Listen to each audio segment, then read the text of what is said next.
Radio মিলনের আজকের নিবেদন সাম্য মণ্ডলের কাহিনী নীল তিমির গ্রাস। গল্পটি বৃতি প্রকাশনী থেকে প্রকাশিত রহস্যের রং নীলাভ বইটি থেকে নেওয়া হয়েছে। ডক্টর সাম্য মণ্ডল এবং বৃতি প্রকাশনীকে জানাই আন্তরিক কৃতজ্ঞতা আমাদের এই প্রচেষ্টায় পাশে থাকার জন্য। গল্পটি ভালো লেগে থাকলে অবশ্যই লাইক এবং শেয়ার করবেন এবং আরও নতুন নতুন গল্প শোনার জন্য সাবস্ক্রাইব করতে ভুলবেন না আমাদের official YouTube channel radio Milan audio story. শুরু হচ্ছে সাম্য মণ্ডলের কাহিনী নীল তিমির গ্রাস।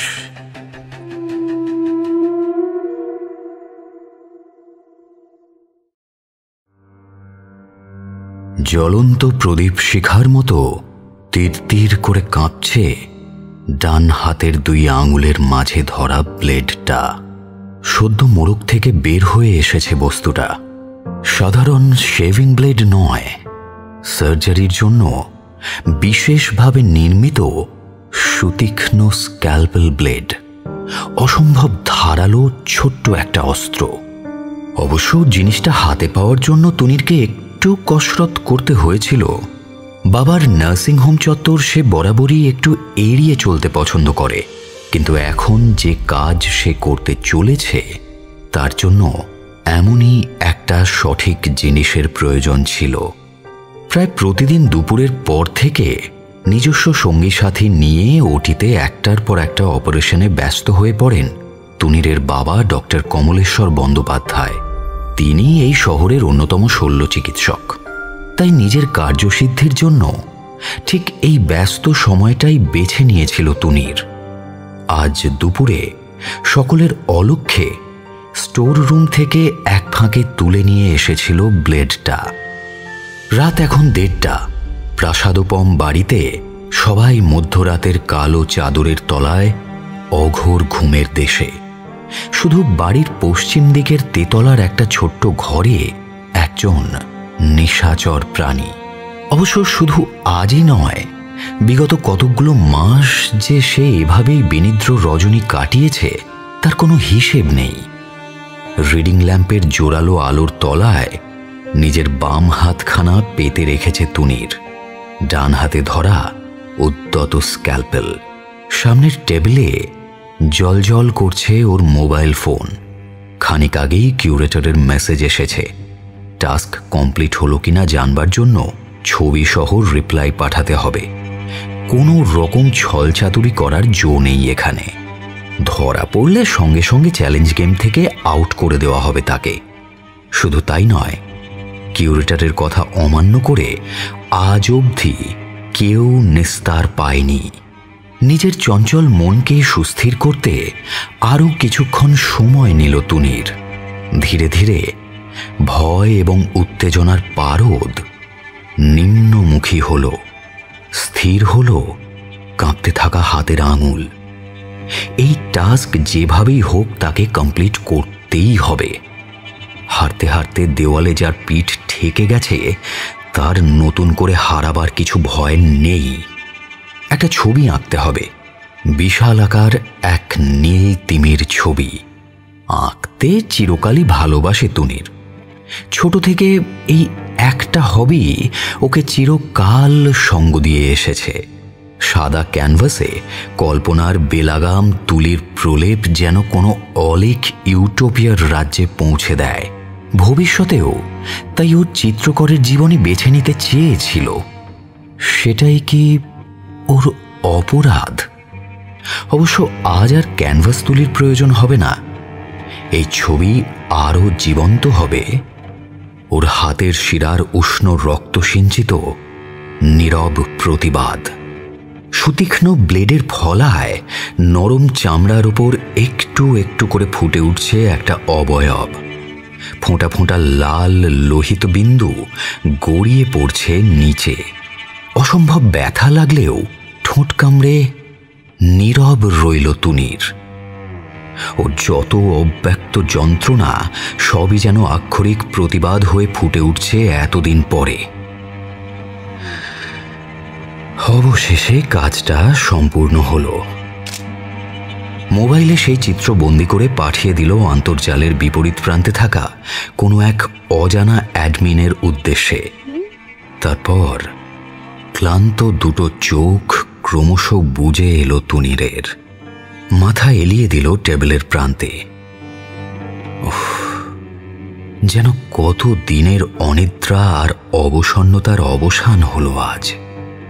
তুনিরের ভীষণ ঘুম পাচ্ছে এখন, গভীর অঘোর নিদ্রা। অচেতন তুনিরের মোবাইলে খানিক পরেই ফুটে উঠল কয়েকটা শব্দ। প্রথমে যন্ত্রণা, তারপর নৈঃশব্দ, তারপর শুধুই শান্তি। লাউডস্পিকার কোনো বাংলা প্রতিশব্দ আছে নাকি স্যার? খানিকক্ষণ আগেই দুপুরের খাওয়া শেষ হয়েছে। দাঁতের ফাঁকে কিছু মাংসের কুচি আটকে গিয়েছিল জনার্দন রক্ষিতের। টুথপিকের অভাবে একটা দেশলাই কাঠির পেছন দিয়ে কাজটা সারতে হচ্ছে এখন। মোটা একটা ফাইল খুলে মনোযোগ সহকারে কি যেন দেখছিলেন ভূপতিবাবু। আলগোছে জবাব দিলেন, হঠাৎ এটা জানার দরকার পড়ছে কেন? না, মানে আপনি বাংলা ভাষাটা এত ভালো জানেন, তাই ভাবলাম এটার যদি কোনো আলাদা নাম টাম থাকে। এই মুহূর্তে তেমন সুন্দর নাম কিছু মনে পড়ছে না, তবে দাঁত খড়কে দিয়ে আপাতত চালিয়ে নিতে পারেন। এটা একটু সেকেলে হয়ে গেল না? আমি ভাবছি দাঁত খিচুনি রাখলে কেমন হয়। হাসতে হাসতে ফাইল থেকে মুখ তুললেন কেশিয়ারি থানার বড়বাবু ভূপতি চন্দ। ওটা বরং খিচুনির বদলে খোঁচানি রাখুন। খিচুনি হলো সেই জিনিস যেটা আপনার হাতের ৮২ শিক্ষার চড় খেয়ে চোর বদমাইশদের অবস্থা হয়।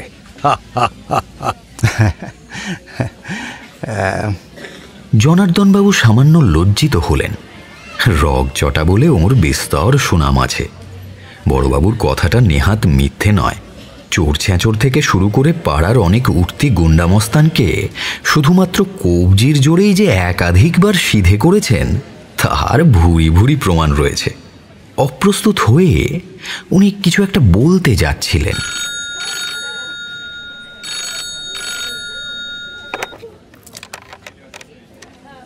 হ্যালো, কেশিয়ারি পিএস, আইসি স্পিকিং।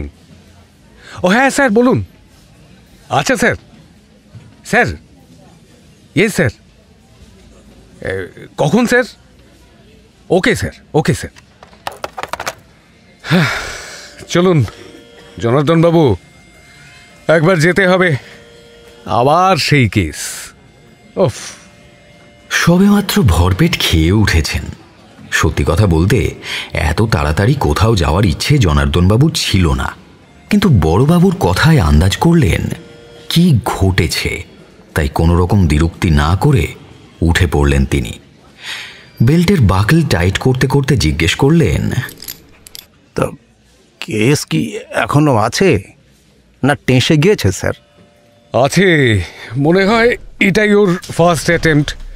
হাতে কি সব কাটাকুটি করেছিল, সম্ভবত বেশি ডিপ নয়, তাই কিছুটা ব্লাড লস হলেও প্রাণে বেঁচে গিয়েছে। কি সব হুজ্জুতির কেস বলুন তো স্যার। আমাদের এলাকাতে এই নিয়ে গোটা তিনেক হয়ে গেল। চুটকে চুটকে ছেলে ছোকরার দল। কোথায় মন দিয়ে লেখাপড়া করবি তা না, অল্প বয়সেই হাতে মোবাইল কম্পিউটার পেয়ে যত রাজ্যের ধেঙ্গিপনা শুরু হয়েছে। আমাদের টাইমে এসব ধাসটামো করলে বাপজাটা একেবারে পিটিয়ে পাছাড় ছাল তুলে দিত। সেসব দিন আর নেই জনার্দনবাবু। এখন শুধু বকে ঝোঁকে শাসন করে ছেলে মেয়েদের মানুষ করা যায় না। তাছাড়া ব্যাপারটা এত হালকা করে নেওয়াটাও ঠিক না। কেসটা একটু হাই প্রোফাইল। এসপি সাহেব নিজে ফোন করেছিলেন আমাকে। এবারের ভিকটিম ডক্টর কমলেশ্বর ব্যানার্জির একমাত্র ছেলে। যদ্দূর শুনলাম ছেলেটা খুবই মেধাবী, আচার আচরণও অত্যন্ত ভদ্র নম্র। তার হঠাৎ এমন কিছু করা একেবারেই স্বাভাবিক হতে পারে না। ছেলেটা এখন কোথায় স্যার? ওর বাবার নার্সিংহোম মেডিকেয়ারে ভর্তি আছে, যদিও শুনলাম এখন আউট অফ ডেঞ্জার। আমরা এখন কি করব? আপাতত চলুন, দেখি যদি ছেলেটার সাথে একবার কথা বলা যায়। তাছাড়া ওর ফ্যামিলি মেম্বারদের থেকে অনেক কিছু জানার আছে। নীল তিমি কি তবে আমাদের দেশের সাগর পাড়েও হানা দিল স্যার? এ কোনো সাধারণ তিমি নয় জনার্দন বাবু। সারা বিশ্বব্যাপী ইন্টারনেটের সমুদ্রে এক অতিকায় সাইবার দানব। তাই তিমির বদলে তিমিঙ্গিল বলাটাই হয়তো শ্রেয় হবে। শব্দটার অর্থ ঠিকঠাক বুঝতে না পারলেও বড়বাবুর ভাষাজ্ঞানের ওপর অগাধ আস্থা থেকেই জনার্দনবাবু নিজেও গম্ভীরভাবে মাথা নাড়লেন। বিকট যান্ত্রিক শব্দে ঘুমের রেশ কেটে গেল রূপসার। হাত বাড়িয়ে মোবাইলের অ্যালার্মটা অফ করল প্রথমে। ইতিমধ্যে ইনবক্সে নিঃশব্দে দুটো ইমেল এসেছে। কোনো এক অজানা পত্রবাহকের বিশেষ বার্তা। যদিও রূপসা আন্দাজ করতে পারছে ওই চিঠি দুটোতে কি আছে। আজ এই নিয়ে ৫ম দিন হলো। ঘড়িতে সময় এখন ঠিক ভোর ৪:২০। এখনই টাস্ক কমপ্লিট করার সময়। চাদর সরিয়ে বিছানার বাইরে পা দিল রূপসা। পূবের আকাশে রক্তিম আভায় একটু একটু করে নতুন দিনের সূচনা হচ্ছে। শহর এখনো পুরোপুরি জেগে ওঠেনি। লিফটে চড়ে সুনীতি টাওয়ারের একেবারে টপ ফ্লোরে চলে এলো রূপসা। এত ভোরে ছাদে কেউ নেই। লঘু পায়ে কার্নিশের ধার ঘেঁষে দাঁড়ালো সে। এখান থেকে আদিগন্ত আকাশের সঙ্গে ওদের ছোট্ট শহরের অনেকটাই দেখতে পাওয়া যায়। ঘোলাটে জল, সবুজ পার্ক, খোলামকুচির মতো ছোট ছোট ঘরবাড়ি, সবকিছুই কেমন যেন ঝুলন পূর্ণিমায় সাজানো খেলনা বাড়ির মতো মনে হয়। একসময় এ সবই ভালো লাগতো তার, কিন্তু এখন কেমন যেন অন্তঃসার শূন্য মনে হয়। তুই কেমন আছিস প্রতীক? আমাকে কি সত্যি তোর দেখতে ইচ্ছা করে না? প্রশ্নগুলো প্রতিনিয়ত ঘুরপাক খায় রূপসার মনে। আরও কত শত এমন প্রশ্নের জবাব অসম্পূর্ণ রেখে প্রতীক চিরকালের মতোই বিদায় নিয়েছে ওর কাছ থেকে। কিন্তু এই সত্যি আজও মেনে নিতে বড় কষ্ট হয় তার। নিঃসঙ্গ ব্যথাতুর হৃদয়ে একাকী বয়ে বেড়ায় নীরব যন্ত্রণার বোঝা। ট্রাউজারের পকেটে ফোনটা ফের বেজে ওঠে। কিউরেটর একটা মিউজিক ট্র্যাক পাঠিয়েছে।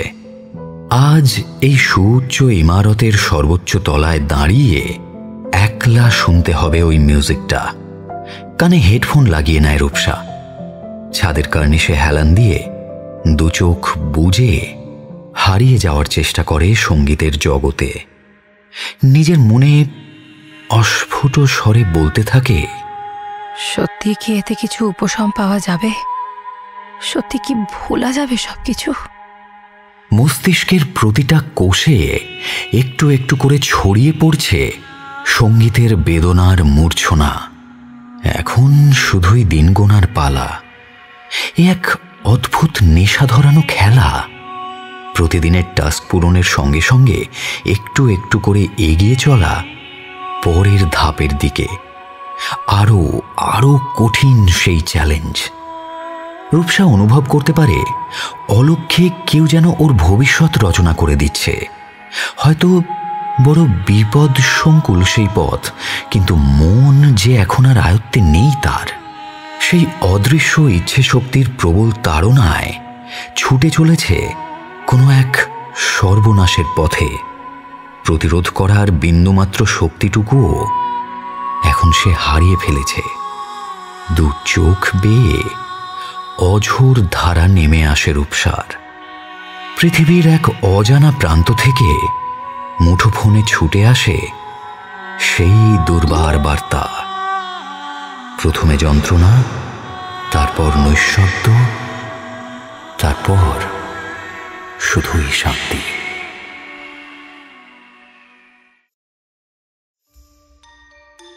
বছর ২০-২২-এর ছিপছিপে চেহারার এক যুবক অনেকক্ষণ বাইরের বারান্দা থেকে ভেতরের ঘরে উঁকি দিচ্ছিল।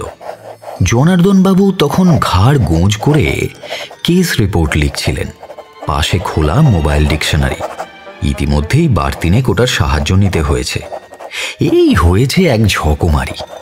ঝরঝরে বাক্য, নির্ভুল বানান না হলে বড়বাবু ভীষণ রাগারাগি করেন। কলমের পেছনের অংশটা দিয়ে কয়েকবার মাথা চুলকে নেন জনার্দনবাবু। কাজটা ঠিক যেন মাধ্যমিকের রচনা লেখার মতোই জটিলতর মনে হচ্ছে এখন। ছোকরাকে বার কত উঁকি ঝুঁকি দিতে দেখে বাজখাঁয় গলায় ডাক দিলেন তিনি। কি চাই? ভেতরে এসো। স্যার, বড়বাবু আজ সকালে আমাকে এখানে আসতে বলেছিলেন। কলম নামিয়ে ছেলেটাকে একবার আপাদমস্তক জরিপ করলেন জনার্দনবাবু।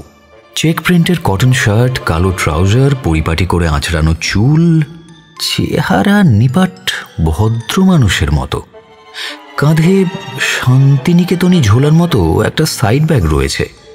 দেখে তো মনে হয় না এই ছোঁড়া কোনো কুকর্ম করে থাকতে পারে। তবে আজকালকার ছেলে ছোকরাদের ওপর ওর বিন্দুমাত্র বিশ্বাস নেই। তা কেসটা কি? চুরি চামারি না শ্লীলতাহানি? এ বাবা, না না। তাহলে পরীক্ষার পেপার টেপার লিক করেছিলে নাকি? স্যার, মানে আমি এসব কি বলছেন আপনি? আরে আরে করছেন কি জনার্দনবাবু? ওকে আমিই ডেকেছিলাম, একটা বিশেষ কাজ আছে। এই প্রবুদ্ধ, তুমি আমার ঘরে এসো। জনার্দনবাবু, আপনিও আসুন, বসো। পরিচয় করিয়ে দিই, এ হলো প্রবুদ্ধ সেন। ইউনিভার্সিটিতে কম্পিউটার সায়েন্স নিয়ে পড়াশোনা করছে। তবে প্রবুদ্ধর আরও একটা সিক্রেট আইডেন্টিটি রয়েছে। ও একজন এথিক্যাল হ্যাকার। ওদের ভাষায় যাকে বলা হয় হোয়াইট হ্যাট। কি ঠিক বললাম তো? হ্যাঁ স্যার। হ্যাকার? তার মানে ঠিকই ভেবেছিলাম। এখনকার ছোঁড়াদের আমি বিন্দুমাত্র বিশ্বাস করি না স্যার। কোনো ব্যাংক জালিয়াতির কেস নাকি স্যার? আপনি কি ওকেই সন্দেহ করছেন নাকি জনার্দনবাবু? আরে সেসব কিছু নয়। ও হ্যাকার ঠিকই, বাট ফর গুড রিজনস। ওর কাজ হলো বিভিন্ন রকম সাইবার ক্রাইমে আমাদের সাহায্য করা। এই যেমন এখন ওকে ডেকে পাঠিয়েছি আমাদের সেই ব্লু হোয়েল কেসটার ব্যাপারে। বেশ কিছু টেকনিক্যাল ব্যাপার আছে এর মধ্যে, যা ওর সাহায্য ছাড়া আমরা এগোতে পারবো না। ইতিমধ্যে প্রবুদ্ধ নিজের ঝোলা থেকে একটা রূপলি রঙের ঝকঝকে ল্যাপটপ বের করেছে। তারপর জনার্দনবাবুর দিকে একবার আর চোখে তাকিয়ে ভূপতিবাবুকে বলল, আমার সেই মোবাইলটা লাগবে স্যার। ভূপতিবাবু চাবি দিয়ে দেরাজ খুলে তুনিরের কাছ থেকে উদ্ধার হওয়া ফোনটা বের করে সামনে এগিয়ে দিলেন। প্রবুদ্ধ চটপট ডেটা কেবল লাগিয়ে নিজের ল্যাপটপের সঙ্গে ইন্টারনেট আর মোবাইল ফোনটা সংযুক্ত করে ফেলল। তারপর কিবোর্ডের ওপর ঝড়ের গতিতে আঙুল চালাতে লাগলো। দুই পুলিশকর্তা নীরবে ওর কাণ্ডকারখানা দেখে যেতে লাগলেন। খানিক বাদে জনার্দনবাবু একটু অধৈর্য হয়ে বললেন, কি হে, কিছু কুলকিনারা পাওয়া গেল? না, এত সহজে কি আর সাইবার ক্রাইমে সুরাহা হয় স্যার? তবে কয়েকটা জিনিসের হদিশ পেয়েছি। একটু সময় দিন আমাকে, আমি দেখছি আর কতটা কি জানতে পারি। মিনিট 10 পরে নিজের ল্যাপটপের ঢাকাটা নামিয়ে দিল প্রবুদ্ধ। ওকে, ফোনটা এনক্রিপ্টেড ছিল। বেশ কয়েকটা ফায়ারওয়াল ব্রেক করে তারপর ঢুকতে হয়েছে স্যার। কয়েকটা আইপি অ্যাড্রেসও পেয়েছি, but most of those are fake. কি যে বললে, কিছু তো মাথায় ঢুকলো না হে। একটু বাংলা ভাষায় বলা যায় না? Sorry sir. আচ্ছা, চেষ্টা করছি একটু সহজভাবে বোঝানোর। এই ব্লু হোয়েল একটা online challenging game. Silent house, ওয়েক me up at 420, এরকম আরও কয়েকটা নাম আছে এটার। 2013 সালে ফিলিপ নামের এক রাশিয়ান সাইকোলজি স্টুডেন্ট এই মারাত্মক খেলাটা বানিয়েছিল। মানসিক অবসাদগ্রস্ত মানুষরাই যার মূল টার্গেট ছিল। এই গেমের 50টা লেভেল। 50 দিনে বিভিন্ন রকম কাজ বা টাস্ক পূরণ করতে করতে এগোতে হয়। এর একজন অ্যাডমিন বা কিউরেটর থাকে, যার কাজ হলো প্রত্যেকটা লেভেল খেলোয়াড়রা ঠিকমতো পার করতে পারছে কিনা সেটা বিচার করা। যেমন স্যাড মিউজিক শোনা, হাতে কাটাকুটি করে ছবি আঁকা, তারপর বাড়ির উঁচু জায়গায় গিয়ে সময় কাটানো, এই রকম বিভিন্ন কাজ করতে করতে শেষে 50তম দিনে প্রতিযোগীরা আত্মহত্যা করলে তারপরেই খেলা শেষ হতো। ফোনটা হ্যাক করে কিছু জানতে পারলে? সেটাই চেষ্টা করছিলাম স্যার। তবে মুশকিল হলো ডার্ক ওয়েবের ইউজার আর হোস্ট আইডেন্টিটি দুটোই আননোন থাকে, তাই ছিপ টানলেই যে মাছ উঠে আসবে তার কোনো নিশ্চয়তা নেই। ব্লু হোয়েলের মূল ডিজাইনার ফিলিপকে অনেকদিন আগেই ওদের দেশের সরকার বন্দি করে ফেলেছে, কিন্তু এখন সমস্যা এটাই যে এই গেমটা এমনভাবে ছড়িয়ে পড়েছে যে এখন আর কেবলমাত্র একজন এটাকে অপারেট করে না, সারা দুনিয়া জুড়ে অসংখ্য অজ্ঞাত কিউরেটাররা এটাকে চালাচ্ছে। And obviously all of them are cyber experts. বোঝো, তাহলে আমাদের আর কি করার রইল? কেসটা সাইবার ক্রাইম সেলেই পাঠিয়ে দিতে হবে দেখছি। কি যে স্যার, কয়েকটা জিনিস আমি ক্র্যাক করতে পেরেছি। যদিও টর ব্রাউজার ইউজ করে .onion সাইট থেকে এই ফোনে যাবতীয় এনক্রিপ্টেড মেসেজ আর ইনস্ট্রাকশনসগুলো আসতো, তবুও ব্যাক রুটিং করে আমি বেশ কয়েকটা ঠিকানা খুঁজে পেয়েছি। আর সবথেকে সারপ্রাইজিং হলো এর মধ্যে 2-1টা লোকাল আইপি অ্যাড্রেসও রয়েছে। তবে এক্স্যাক্ট লোকেশন খুঁজে পাওয়ার জন্য সার্ভিস প্রোভাইডারের সাহায্য নিয়ে তারপর টাওয়ার সিগন্যালিং দিয়ে ট্র্যাক করতে হবে। লোকাল? হ্যাঁ স্যার, হতে পারে এই কিউরেটার বা অ্যাডমিন এই শহরের আশেপাশেই কোথাও গা ঢাকা দিয়ে আছে। দুই পুলিশকর্তা পরস্পরের মুখ চাওয়াচাওয়ি করলেন।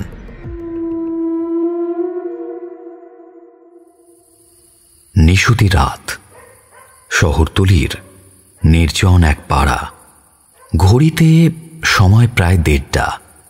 ফাঁকা রাস্তা দিয়ে আপাদমস্তক চাদর মুড়ি দিয়ে একটা লোক হেঁটে চলেছে। এদিকে ল্যাম্পপোস্টগুলোর অধিকাংশই ঠিকঠাক জ্বলে না। লোকটার হাতে একটা টর্চ, মাঝে মাঝে সেটা ক্ষণিকের জন্য জ্বালিয়েই ফের নিভিয়ে দিচ্ছে। চলাফেরায় সতর্কতার ছাপ সুস্পষ্ট। বেশ খানিকটা এপথ সেপথ ঘুরে অবশেষে একটা জরাজীর্ণ প্রাচীন বাড়ির সামনে এসে দাঁড়ালো লোকটা। বর্তমানে এখানে কেউ থাকে না। পৌরসভা থেকে অনেকদিন আগেই বিপজ্জনক বাড়ির নোটিশ টাঙিয়ে দেওয়া হয়েছে। এদিক ওদিক কয়েকবার ভালো করে দেখে নিয়ে সন্তর্পণে পকেট থেকে একটা চাবি বের করে সদর দরজার তালা খুলল লোকটা। টর্চের আলোয় চারপাশটা আরেকবার ভালো করে দেখে দ্রুত ঢুকে গেল বাড়ির ভেতরে। সামনেই ধূলি ধূসরিত লম্বা একটা করিডোর। একদম শেষ প্রান্তে দোতলায় যাওয়ার কাঠের সিঁড়ি উঠে গিয়েছে। লোকটা সেই পথ ধরে খুব সাবধানী পদক্ষেপে দোতলায় চলে এলো। দুপাশে সারি সারি বন্ধ কামরা। ঘরগুলো যে অনেকদিন অব্যবহৃত অবস্থায় পড়ে আছে তা সহজেই অনুমেয়। ডান বাম কোনো দিকে না তাকিয়ে নির্দিষ্ট একটা ঘরের সামনে থামল সে।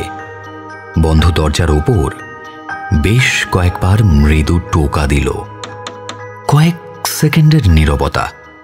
হঠাৎ ঘড়ঘড় শব্দে ঘরের ভেতর থেকে ভারী হুড়কো টেনে সরানোর শব্দ শোনা গেল। তারপর দরজার দুই পাল্লা ধীরে ধীরে ঘরের ভেতর দিকে খুলে গেল। লোকটা নিঃসাড়ে ঘরে প্রবেশ করতেই পুনরায় দরজা বন্ধ করে দেওয়া হলো। ঘরটা আকারে বেশ বড়।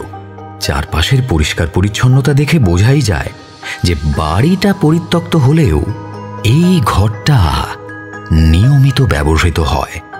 অনেকগুলো মোমবাতি সমগ্র ঘরের মধ্যে আলো আঁধারি মিশ্রিত এক ভৌতিক পরিবেশ রচনা করেছে। আসবাবপত্র কিছু নেই, তবে দরজার বিপরীত দিকের দেওয়াল জোড়া বিশাল এক তৈলচিত্র প্রথমেই দৃষ্টি আকর্ষণ করে। ভয়াল দর্শন এক দানবের ছবি। মাথায় দুটো প্যাঁচালো শিং, বলিষ্ঠ পেশিবহুল শরীর, কাঁধের দুপাশে বাদুর সদৃশ্য ডানা, দু হাতে তীক্ষ্ণ বাঁকা নখর, গভীর লালসাপূর্ণ রক্তিম চোখ এবং লোল জিহ্বা। দানবের পায়ের কাছে পড়ে রয়েছে দুটি নগ্ন নরনারী। উভয়ের শরীরই ক্ষতবিক্ষত এবং রক্তাক্ত। এই পরিবেশে কিছুক্ষণ ছবিটার দিকে তাকিয়ে থাকলে যে কোনো সুস্থ মানুষের মনেই তীব্র আতঙ্কের সঞ্চার হতে বাধ্য। কিন্তু এই ঘরে ইতিমধ্যে যে 4-5 জন মানুষ উপস্থিত আছেন তাদের কারো মধ্যে কোনো রকম চাঞ্চল্য দেখা যাচ্ছে না। সবার পরনে কালো জোব্বা সদৃশ পোশাক। বিশেষভাবে নির্মিত এক প্রকার টুপিতে কেবল চোখের অংশটুকু ছাড়া কারোর মুখ দেখার উপায় নেই। সকলেই শান্ত শীতল দৃষ্টিতে ঘরের ঠিক মাঝখানে মেঝের দিকে তাকিয়ে রয়েছে। ঘরে সদ্য প্রবেশ করা আগন্তুক নিজের শরীর থেকে চাদর খুলে ফেলতে তার পরনেও ওই একই রকমের পোশাক দেখতে পাওয়া গেল। ধীর পায়ে তিনি এগিয়ে গেলেন ঘরের মাঝখানে। মেঝে এক বিশাল বৃত্তের মধ্যে একটা ইনভার্টেড পেন্টাগ্রাম অঙ্কিত রয়েছে। পেন্টাগ্রামের শীর্ষ বিন্দুগুলো ঠিক যে 5টা জায়গায় বৃত্তাকার অংশটাকে স্পর্শ করেছে সেখানে একটা করে মোমবাতি বসানো রয়েছে। জানালা দরজা সবই বন্ধ থাকায় সমস্ত ঘর পোড়া মোমের গন্ধে ভারী হয়ে রয়েছে। আগন্তুক বাকিদের সঙ্গে সেই বৃত্তের এক পাশে এসে দাঁড়াতেই ঘরের বিপরীত দিকে অন্য একটা দরজা খুলে আর একজন মানুষ বেরিয়ে এলেন। উপস্থিত সকলে এই নতুন মানুষটিকে দেখে সসম্ভ্রমে জায়গা ছেড়ে দিলেন। এর পরনেও সেই একই পোশাক। নতুনত্ব বলতে ঠিক বুকের মাঝখানে এই অল্প আলোতেই জলজল করছে একটা বড় সড়ো সোনালি ক্রসের লকেট। তবে একটু খেয়াল করলেই এই ক্রসের বিশেষত্ব বোঝা যাবে। ক্রসটা উল্টো, অর্থাৎ ইনভার্টেড। কিছুক্ষণ প্রত্যেকে একে অপরের মুখের দিকে অর্থপূর্ণ নীরব দৃষ্টিতে চেয়ে রইলেন। ধীরে ধীরে কম্পিত হতে লাগল সকলের ঠোঁট। একই দ্রুত লয়ে সকলে এক বিজাতীয় ভাষায় মন্ত্রোচ্চারণের মতো পাঠ শুরু করলেন। এতগুলো মানুষের চাপা ফিসফিস আওয়াজ দেওয়াল থেকে দেওয়ালে প্রতিধ্বনিত হতে লাগল, যেন এক বিশাল ক্রুদ্ধ অজগর সাপ ফোঁস ফোঁস শব্দে বন্ধ ঘরের মধ্যে দাপাদাপি শুরু করে দিয়েছে। আধ ঘন্টার মতো চলল এই ক্রিয়াকলাপ। একসময় পাঠ শেষ হলে সকলে একযোগে মেঝেতে ভূমিষ্ঠ হয়ে সেই তৈলচিত্রের দানবের উদ্দেশ্যে প্রণাম জানালেন। ক্রসধারী মানুষটি উঠে দাঁড়ালেন সবার আগে।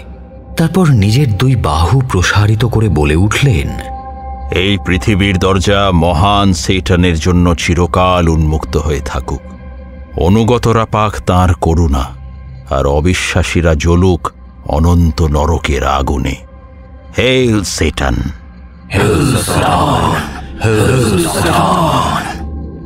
প্রথমে যন্ত্রণা, তারপর নৈশব্দ, তারপর শুধুই শান্তি।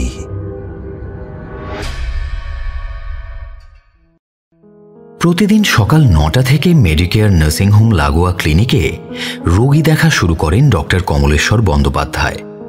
মাঝে ঘণ্টাখানেক বিরতি, তারপর দুপুর থেকে ব্যস্ত হয়ে পড়েন অপারেশন থিয়েটারে। সোম থেকে শনি এই সারা সপ্তাহের রুটিন। শুধুমাত্র রবিবার সারাটা দিন ওকে বাড়িতে পাওয়া যায়। শহরের অন্যতম ব্যস্ত চিকিৎসকের সঙ্গে একান্তে কথা বলার জন্য পুলিশকেও তাই 2 দিন অপেক্ষা করতে হলো। তাছাড়া তুনিরের স্বাস্থ্য নিয়ে ওর বাবা যেরকম উদ্বিগ্ন ছিলেন, সেই পরিস্থিতিতে ভালোভাবে জিজ্ঞাসাবাদ করার পরিবেশও ছিল না। বিপদ কেটে যাওয়ার পর ছেলেকে বাড়িতে ফিরিয়ে এনেছেন ডাক্তারবাবু। ক্ষতস্থান নিজে হাতেই ড্রেসিং করে দিচ্ছেন প্রতিদিন। তাছাড়া নিয়মিত ওষুধপথ্য দেওয়া এবং সর্বোপরি তুনিরের গতিবিধির ওপর কড়া নজরদারি রাখার জন্য সকাল আর রাতে 2 জন আলাদা নার্স রেখে দেওয়া হয়েছে। আজ রবিবার। কেশিয়ারি থানা থেকে 2 জন ইনভেস্টিগেটিং অফিসার জনার্দন এবং ভূপতি ওর সঙ্গে কথা বলতে এসেছেন। সরি, আপনাদের বোধহয় অনেকক্ষণ বসিয়ে রাখলাম। প্লিজ কিছু মনে করবেন না। আসলে ড্রেসিং করতে অনেকটা সময় লাগছে। বেশ কিছু ডিপ উন্ডস ছিল, তাই খুব সাবধানে কাজ করতে হয়। না না, মনে করার কিছু নেই ডাক্তারবাবু। তুনিরের স্বাস্থ্য এখন সবচেয়ে বেশি গুরুত্বপূর্ণ। এখন কেমন আছে ও? আগের চেয়ে ভালো। হিলিং শুরু হয়েছে, অ্যান্টিবায়োটিক্স চলছে, তাই ইনফেকশনের সম্ভাবনা কম। ডিপ ওন্সগুলো শুকোতে অবশ্য অনেকটা বেশি সময় লাগবে, তবে ওর শরীরের ক্ষতর চেয়েও মনের ক্ষত আমাকে অনেক বেশি ভাবাচ্ছে। অফিসার, এই জিনিসের কোনো সহজ প্রতিকার নেই। রাইট, এই প্রসঙ্গে আমাদেরও কিছু জিজ্ঞাসা আছে। আপনাদের বাবা ছেলের বর্তমান সম্পর্ক কেমন? বুঝতেই পারছেন, এটা সুইসাইড অ্যাটেম্প্ট কিনা সেটা বোঝা খুবই প্রয়োজন আমাদের কাছে। বছর 2 আগে আমার স্ত্রীর অকাল মৃত্যু হয়, সার্ভাইকাল কার্সিনোমা। ইউটেরাস বাদ দেওয়ার পরেও সারা শরীরে ক্যান্সারের বীজ ছড়িয়ে পড়েছিল। তিলে তিলে নিজের মাকে প্রতিদিন মৃত্যুর কোলে ঢলে পড়তে দেখেছে তুনির। মা অন্ত প্রাণ ছেলে। আমি চিরকালই বাইরের কাজের দুনিয়ায় ব্যস্ত থাকতাম।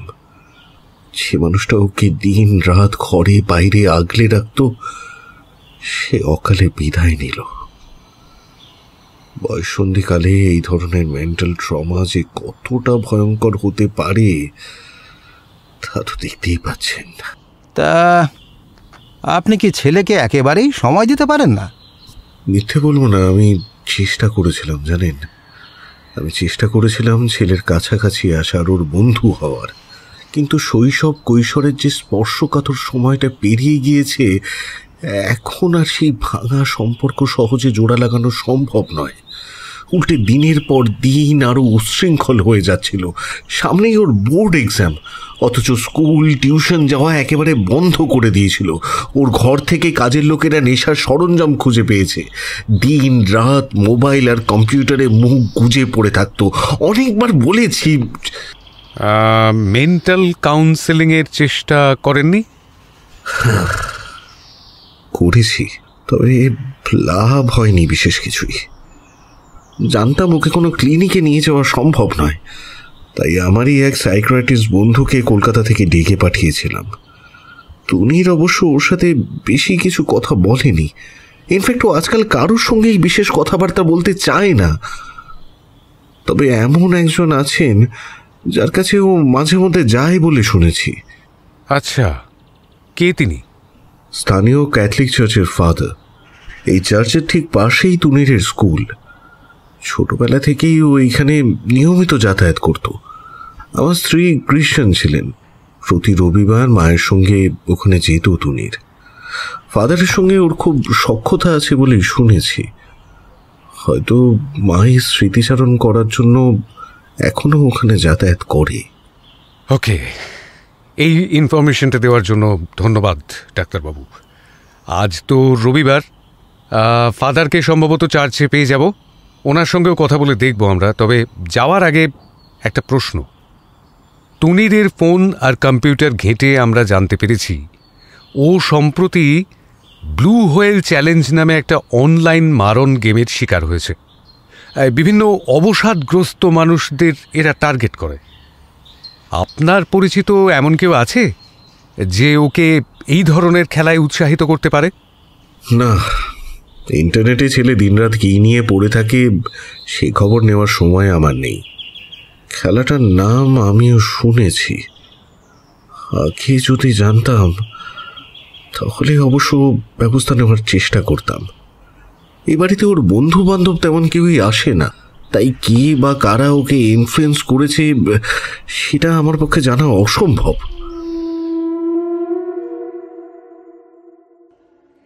রবিবারের সকাল।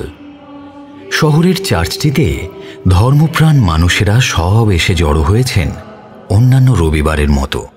তবে আজ আরও 2জন নবাগত অতিথিকে দেখা যাচ্ছে। অবশ্য তাঁদের উদ্দেশ্য একটু আলাদা। প্রার্থনা সঙ্গীতের পর ফাদার বাইবেলের গল্প বলা শুরু করলেন।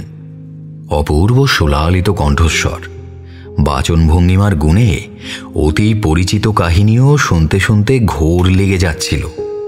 স্বল্প সময়ের জন্য হলেও কেশিয়ারি থানার 2 অফিসার আজ চার্চে আসার সঠিক কারণটাই যেন ভুলে গিয়েছিলেন। ফাদার মোহন জেমস রোমারিও, মধ্যবয়স্ক, উজ্জ্বল ত্বক, দীর্ঘদেহী সুপুরুষ চেহারা। নেহাত ঝরঝরে বাংলা ভাষায় কথা বলছেন, নইলে সাহেব ভাবতে দ্বিধা হতো না। পাঠ শেষ হলে ফাদার পোডিয়াম থেকে নেমে এলেন। ওরা আশীর্বাদ নেওয়ার জন্য অল্প হুড়োহুড়ি শুরু হয়ে গেল। অবশ্য অফিসারেরা ধৈর্য ধরে অপেক্ষা করতে লাগলেন। এই হুড়োহুড়ির মধ্যে নিশ্চিন্তে কথা বলা যাবে না। দুই উর্দিধারী পুলিশকর্মীকে আগেই লক্ষ্য করেছিলেন ফাদার। কিছুক্ষণ বাকিদের সঙ্গে কথা বলার পর নিজেই ইশারায় ওদের ডেকে নিলেন। ততক্ষণে ভিড় পাতলা হয়ে গেছে। নমস্কার ফাদার, আমি কেশিয়ারি থানার আইসি ভূপতি চন্দ, আর ইনি এসআই জনার্দন রক্ষিত। একটা কেসের ব্যাপারে আপনার সাথে একটু কথা বলতে এসেছি। সে আমি আপনাদের দেখেই বুঝেছি। আমার অফিস রুমে আসুন, ওখানে নিশ্চিন্তে কথা বলা যাবে।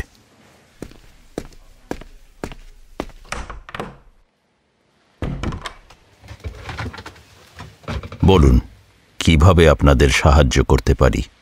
আপনি নিশ্চয়ই ডক্টর কমলেশ্বর ব্যানার্জির নাম শুনেছেন। রিসেন্টলি ওনার একমাত্র সন্তানের একটা দুর্ঘটনা ঘটেছে। ঠিক সুইসাইড কেস বলা চলে না, তবে অ্যাটেম্প্ট তো বটেই। আপনি কি ছেলেটাকে চেনেন? Yes, Tunir, very bright young lad. আমি শুনেছি এই ঘটনার কথা। খুবই দুর্ভাগ্যজনক।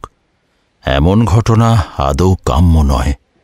ঈশ্বর যেন ওকে দ্রুত শুভ বুদ্ধি দান করেন। হ্যাঁ, ওর সাথে আলাদাভাবে কথা বলার চেষ্টা করেছি আমরা, কিন্তু বিশেষ ফল হয়নি। ওর বাবার কাছে শুনলাম তুনির মাঝে মধ্যে এই চার্চে আসে।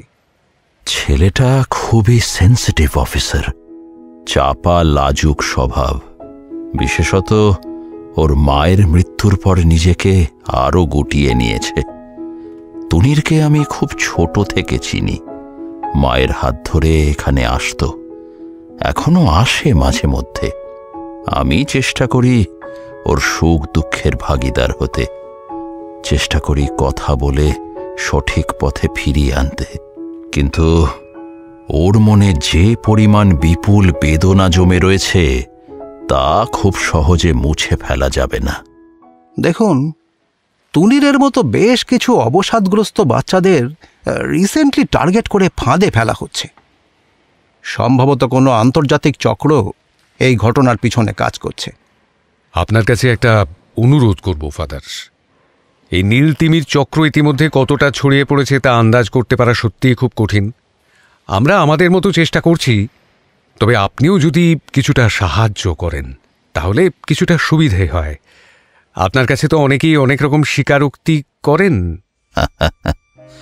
এই ঈশ্বরের ঘরে প্রতিদিন অসংখ্য মানুষ তাদের অভাব, অভিযোগ, সুখ দুঃখের বার্তা নিয়ে আসেন। কনফেশন বক্সে উজাড় করে দেন হৃদয়ের যাবতীয় চাপা ক্ষোভ। আমি শুধু পরম পিতার এক সাধারণ দূত হিসেবে সেই বেদনার খানিকটা অংশ লাঘব করার চেষ্টা করি। এদের সামাজিক পরিচয় গোপন রাখা হবে এই বিশ্বাসেই এরা এখানে আসেন। তাই সেই তথ্য হয়তো আমি আপনাদের দিতে পারবো না, কিন্তু যদি কখনো মনে হয় কারো জীবন বিপন্ন হওয়ার মতো পরিস্থিতি তৈরি হতে চলেছে, তবে অবশ্যই এদের রক্ষা করার জন্য সচেষ্ট হব। ধন্যবাদ ফাদার, আপনার এটুকু সহযোগিতা পেলেই আমরা উপকৃত হব। ফাদারের সঙ্গে করমর্দন করে বাইরে বেরিয়ে এলেন অফিসাররা। ঠিক চার্চ লাগোয়া একটা মিশনারি স্কুল রয়েছে। তুনির এই স্কুলেই পড়াশোনা করে। আজ রবিবার বলে স্কুল বন্ধ, তবে অন্য কোনো একটা দিনে তুনিরের ক্লাসের বন্ধুবান্ধবদের জিজ্ঞাসাবাদ করে দেখতে হবে, যদি কোনো নতুন তথ্য পাওয়া যায়।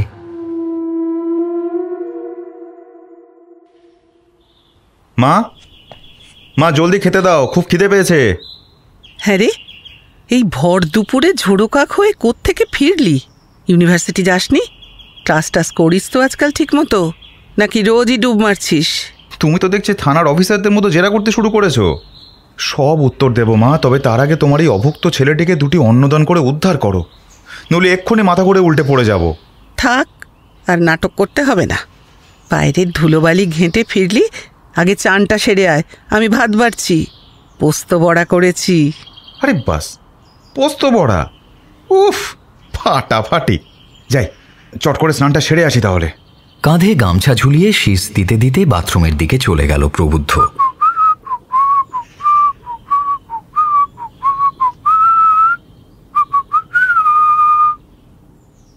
প্রবুদ্ধকে নিয়ে আজকাল বড় দুশ্চিন্তা বেড়েছে প্রতিভার।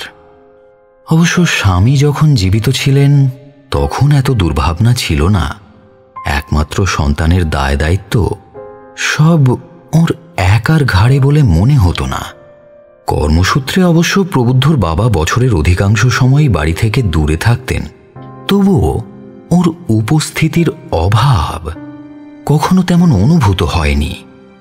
কিন্তু গত 1 বছর ধরে মনে হচ্ছে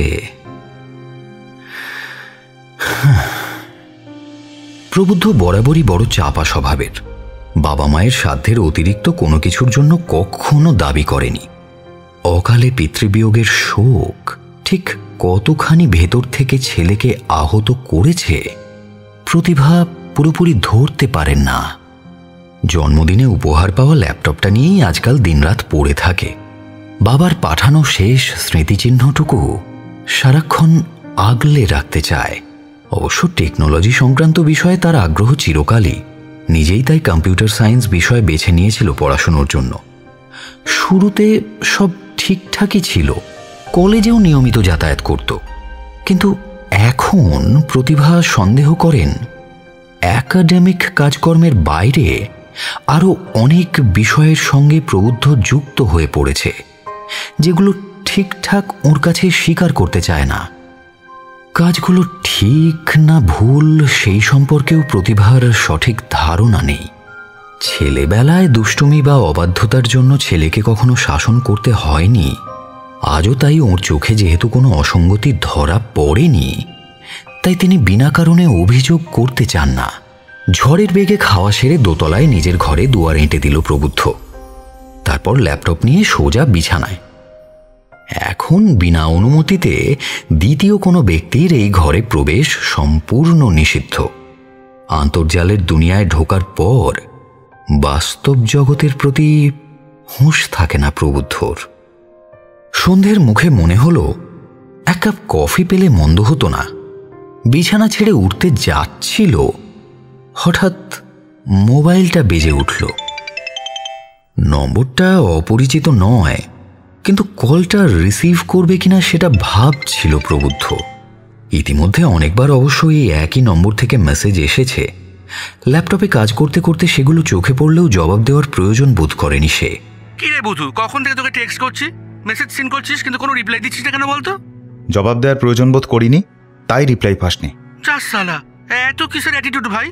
ছোটটা ফেভারই তো চেয়েছি তোর কাছে। হ্যাঁ, যা চেয়েছে সেটা যে আমার পক্ষে কোনোভাবেই দেওয়া সম্ভব নয় সেটাও তোকে পরিষ্কার করে বলে দিয়েছিলাম। তারপরেও ফালতু ফালতু একই অন্যায় আবদার করছিস কেন? দেখ ভাই, বন্ধু বলেই তো আবদার করছি নাকি? তাছাড়া তুই তো আগেও হেল্প করেছিস আমাকে, কই তখন তো সেটা অন্যায় বলে মনে হয়নি তোর? দেখ প্রতীক, তোর অ্যাটেন্ডেন্স কম ছিল বলে পরীক্ষায় বসতে সমস্যা হতো। শুধুমাত্র এই কারণেই পার্সেন্টেজ কিছুটা বাড়িয়ে দিয়ে হেল্প করেছিলাম। হ্যাঁ জানি, ওটাও অন্যায় কাজ ছিল, কিন্তু এখন যা বলছিস সেটা কিছুতেই আমার পক্ষে করা সম্ভব নয়। আরে ভাই, তোকে কি আমি পুকুর চুরি করতে বলছি নাকি? শুধু কয়েকটা জ্যান্ত মাছ টাঙায় তুলে দিলেই আমাদের কাজ চলে যাবে। 5 নাম্বারটুকু পেয়ে গেলেই আমি নিশ্চিত। তোকে তো আর পুরো বোর্ডের পেপার লিক করতে বলছি না। আচ্ছা শোন, ব্যাপারটা অনেকটা সহজ করে দিচ্ছি তোর জন্য। এবার আর বিনা পারিশ্রমিকে ফেভার নেব না, okay? Just tell me your price and we will make you happy, okay? প্রচণ্ড রাগে কান মাথা গরম হয়ে উঠছিল প্রবুদ্ধর। কোনো উত্তর না দিয়ে হঠাৎই মুখের ওপর লাইনটা কেটে দিল সে। স্পয়েলড ব্রাট, আলালের ঘরের দুলাল। এরা ভাবে টাকা ছুঁড়ে মারলেই বোধহয় দুনিয়ার সবাই ওদের পায়ের নিচে হাত পেতে বসে যাবে। ডিসগাস্টিং। ল্যাপটপের ঢাকনা বন্ধ করে বিছানা থেকে নেমে ঘরের বিপরীত দিকে এসে দাঁড়ালো প্রবুদ্ধ। দেওয়াল জোড়া বাবার ছবি, আপাদমস্তক, সামরিক পোশাকে সজ্জিত। দেশকে বাইরের শত্রুদের থেকে রক্ষা করার জন্য নিজের জীবন উৎসর্গ করেছেন বাবা। কিন্তু দেশের ভেতরের শিক্ষা সমৃদ্ধিকে তিলে তিলে শেষ করা এইসব পরজীবীদের নিকেশ করার দায়িত্ব তবে কাদের? বাবার ছবির ওপর পরম যত্নে হাত বোলায় প্রবুদ্ধ। বাবার আদর্শ, দেশের জন্য আত্মত্যাগ বিফলে যেতে দেওয়া চলে না। সম্মুখ সমরে সব যুদ্ধ লড়া যায় না। বন্দুক হাতে না হলেও প্রযুক্তিকে হাতিয়ার করে সে সমাজের কিছু ত্রুটি বিচ্যুতি অন্তত সংশোধন করতে পারবে। কিছুক্ষণ পর জ্বলন্ত দুই চোখ নিয়ে ফিরে এসে ঠিক ইন্দ্রজিতের মতোই সাইবার জগতের আন্তর্জালের মেঘের আড়ালে নিজেকে দ্রুত আড়াল করে ফেলল এথিক্যাল হ্যাকার প্রবুদ্ধ সেন।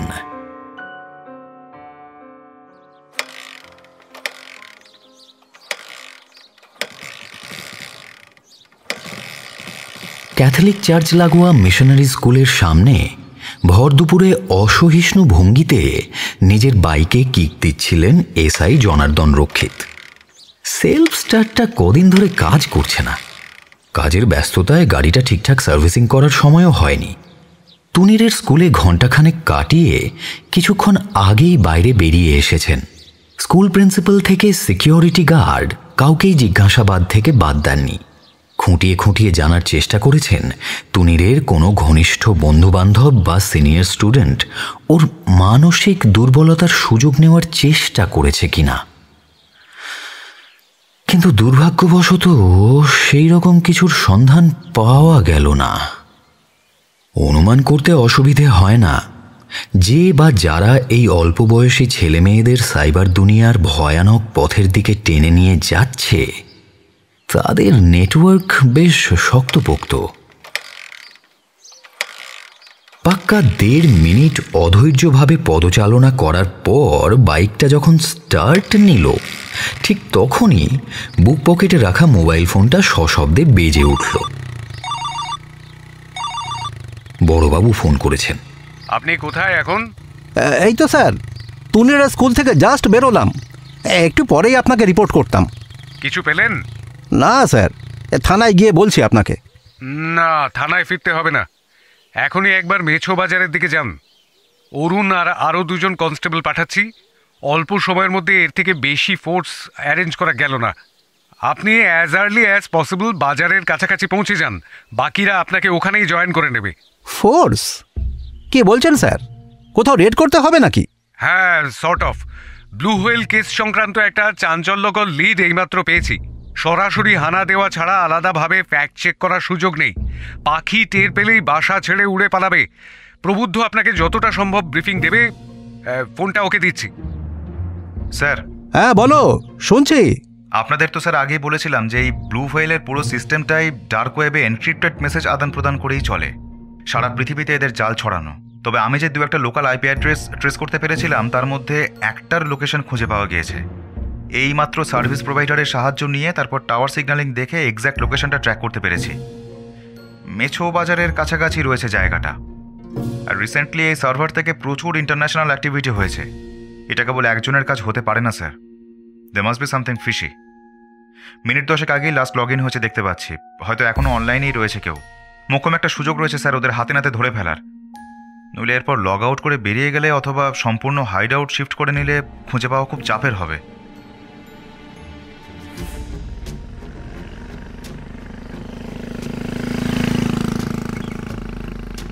খুব জোরে বাইক চালিয়েও 17 মিনিটের আগে পৌঁছানো গেল না। এই সময়টুকুর মধ্যেই হয়তো আন্তর্জালের অন্ধকার দুনিয়ার গভীর তলদেশে অপরাধীরা ঘাপটি মেরেছে। তবুও সুযোগ যখন মিলেছে তখন একবার অন্তত সম্ভাব্য ডেরায় উঁকি দেওয়াটা আশু কর্তব্য। বাইকের স্ট্যান্ড নামাতে না নামাতেই কনস্টেবল অরুণ সামন্ত ছুটে এসে স্যালিউট করল। ওর পেছনে খাঁকি পোশাকে আরও 2 জন। অস্ত্রশস্ত্র বলতে ওদের হাতের লাঠি আপাতত একমাত্র ভরসা। জনার্দনবাবুর কোমরে সার্ভিস রিভলভার গোঁজা রয়েছে বটে, কিন্তু তিনি ভালো করেই জানেন এমন জনবহুল অঞ্চলে ঊর্ধ্বতন কর্তৃপক্ষের অনুমতি ছাড়া গোলাগুলির ব্যবহার সম্পূর্ণ নিষিদ্ধ। প্রতিপক্ষ যতই শক্তিশালী হোক না কেন, নেহাত পরিস্থিতি একেবারে হাতের বাইরে না যাওয়া পর্যন্ত সঙ্গের আগ্নেয়াস্ত্রটি কেবল খেলনা বন্দুক হয়েই থেকে যাবে। জায়গাটা লোকেট করতে পেরেছো? মোটামুটি 100 মিটারের পরিধির মধ্যেই লোকেশন রয়েছে স্যার। সামনের দিকে পুরোটাই প্রায় খোলা মাঠ আর বাজার। পেছনে কিছু আড়তদারের গোদামঘর আর একটা রাইস মিল রয়েছে। তার পেছন থেকেই দক্ষিণ পাড়ার বস্তি অঞ্চল শুরু হয়েছে। অরুণের কথা শুনে মনে মনে খানিক প্রমাদ গুনলেন জনার্দন বাবু। বাজারের অংশটুকু নির্দ্বিধায় সার্চ অপারেশন চালাতে কোনো অসুবিধে হওয়ার কথা নয়, কিন্তু বস্তির দিকটা এতটাই ঘিঞ্জি যে প্রায় খড়ের গাদায় ছুঁচ খোঁজার মতো ব্যাপার হয়ে যাবে। কিছুটা সময় পেলে অবশ্য ইনফর্মারদের কাজে লাগিয়ে ভেতরের খবরাখবর আগেভাগেই জেনে নেওয়া যেত, কিন্তু এই মুহূর্তে বিকল্প ভাবনা ছাড়া গতি নেই।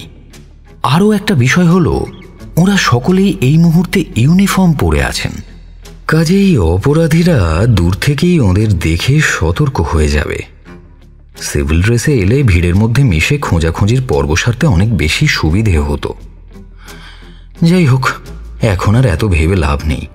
দ্রুত চারিদিকে একবার চোখ বুলিয়ে প্রয়োজনীয় নির্দেশ দিতে শুরু করলেন জনার্দন বাবু। 4 জন দুটো দলে বিভক্ত হয়ে বাজারের দুদিক থেকে সার্চ করতে শুরু করবে। মূল লক্ষ্য এমন কোনো হাইড আউট খুঁজে বের করা যেখানে বসে অন্তত কম্পিউটারে কাজকর্ম চালানো যেতে পারে। ডেস্কটপ হলে তার সেটআপ একটু বড়সড় হবে, তবে ল্যাপটপে কাজকর্ম চালানো হলে সেটা খুঁজে পাওয়া বেশ কঠিন। শেষ খবর পাওয়া পর্যন্ত মিনিট 10 আগেও অ্যাক্টিভ ইন্টারনেট কানেকশনের কথা জানা গিয়েছে। আরও কতক্ষণ অনলাইন থাকবে জানা নেই, তাই যা করার খুব তাড়াতাড়ি করতে হবে। বাজারে পথ চলতি ক্রেতা এবং বিক্রেতা উভয়ের মধ্যেই দ্রুত চাঞ্চল্য শুরু হয়ে গেল। ভর দুপুরে পুলিশের সার্চ পার্টি যে অকারণে ঘোরাঘুরি করবে না তা বুঝতে কারো বাকি রইল না। মুখে মুখে খবরটা চারিদিকে ছড়িয়ে পড়ল। জনার্দনবাবু বুঝতে পারছিলেন তাদের কাজ ক্রমেই কঠিন থেকে কঠিনতর হয়ে উঠছে। মিনিট 10 পর দুটো দল পুনরায় মিলিত হলো। Any suspect? না স্যার, মোটামুটি সবকটা দোকানেই ঘুরে দেখলাম, নাথিং রং। তাহলে বাকি রইল কেবল পেছনের দুটো গোডাউন আর রাইস মিলটা। মিলটা কিছুদিন বন্ধ রয়েছে স্যার, আমরা খোঁজ নিয়ে দেখলাম। সপ্তাহখানেক আগে হঠাৎ মালিক কর্মচারীর বিবাদের জন্য লকডাউন হয়ে গিয়েছে। ওখানে এখন কারোর যাতায়াত নেই, বাইরে থেকেই তালা বন্ধ। হ্যাঁ, এইটা কিন্তু একটা ভালো হাইড আউট হতে পারে। হয়তো বাইরে থেকে বন্ধ, কিন্তু ভেতরে ভেতরে লুকিয়ে কাজকর্ম চালাচ্ছে কোনো দলবল। চলো আগে গোডাউন দুটো দেখে আসি, তারপর দরকার মনে হলে মিলের বন্ধ তালা খুলিয়ে ভেতরে ঢুকতে হতে পারে। পায়ে পায়ে 4 জনের দলটা বাজারের পেছনের দিকে চলে এলো। একটা গোডাউন কাম কোল্ড স্টোরেজ। জনার্দনবাবুকে ভেতরে ঢুকতে হলো না। এসআই সাহেব এসেছেন শুনে স্টোর কিপার নিজেই ছুটে চলে এলো বাইরে।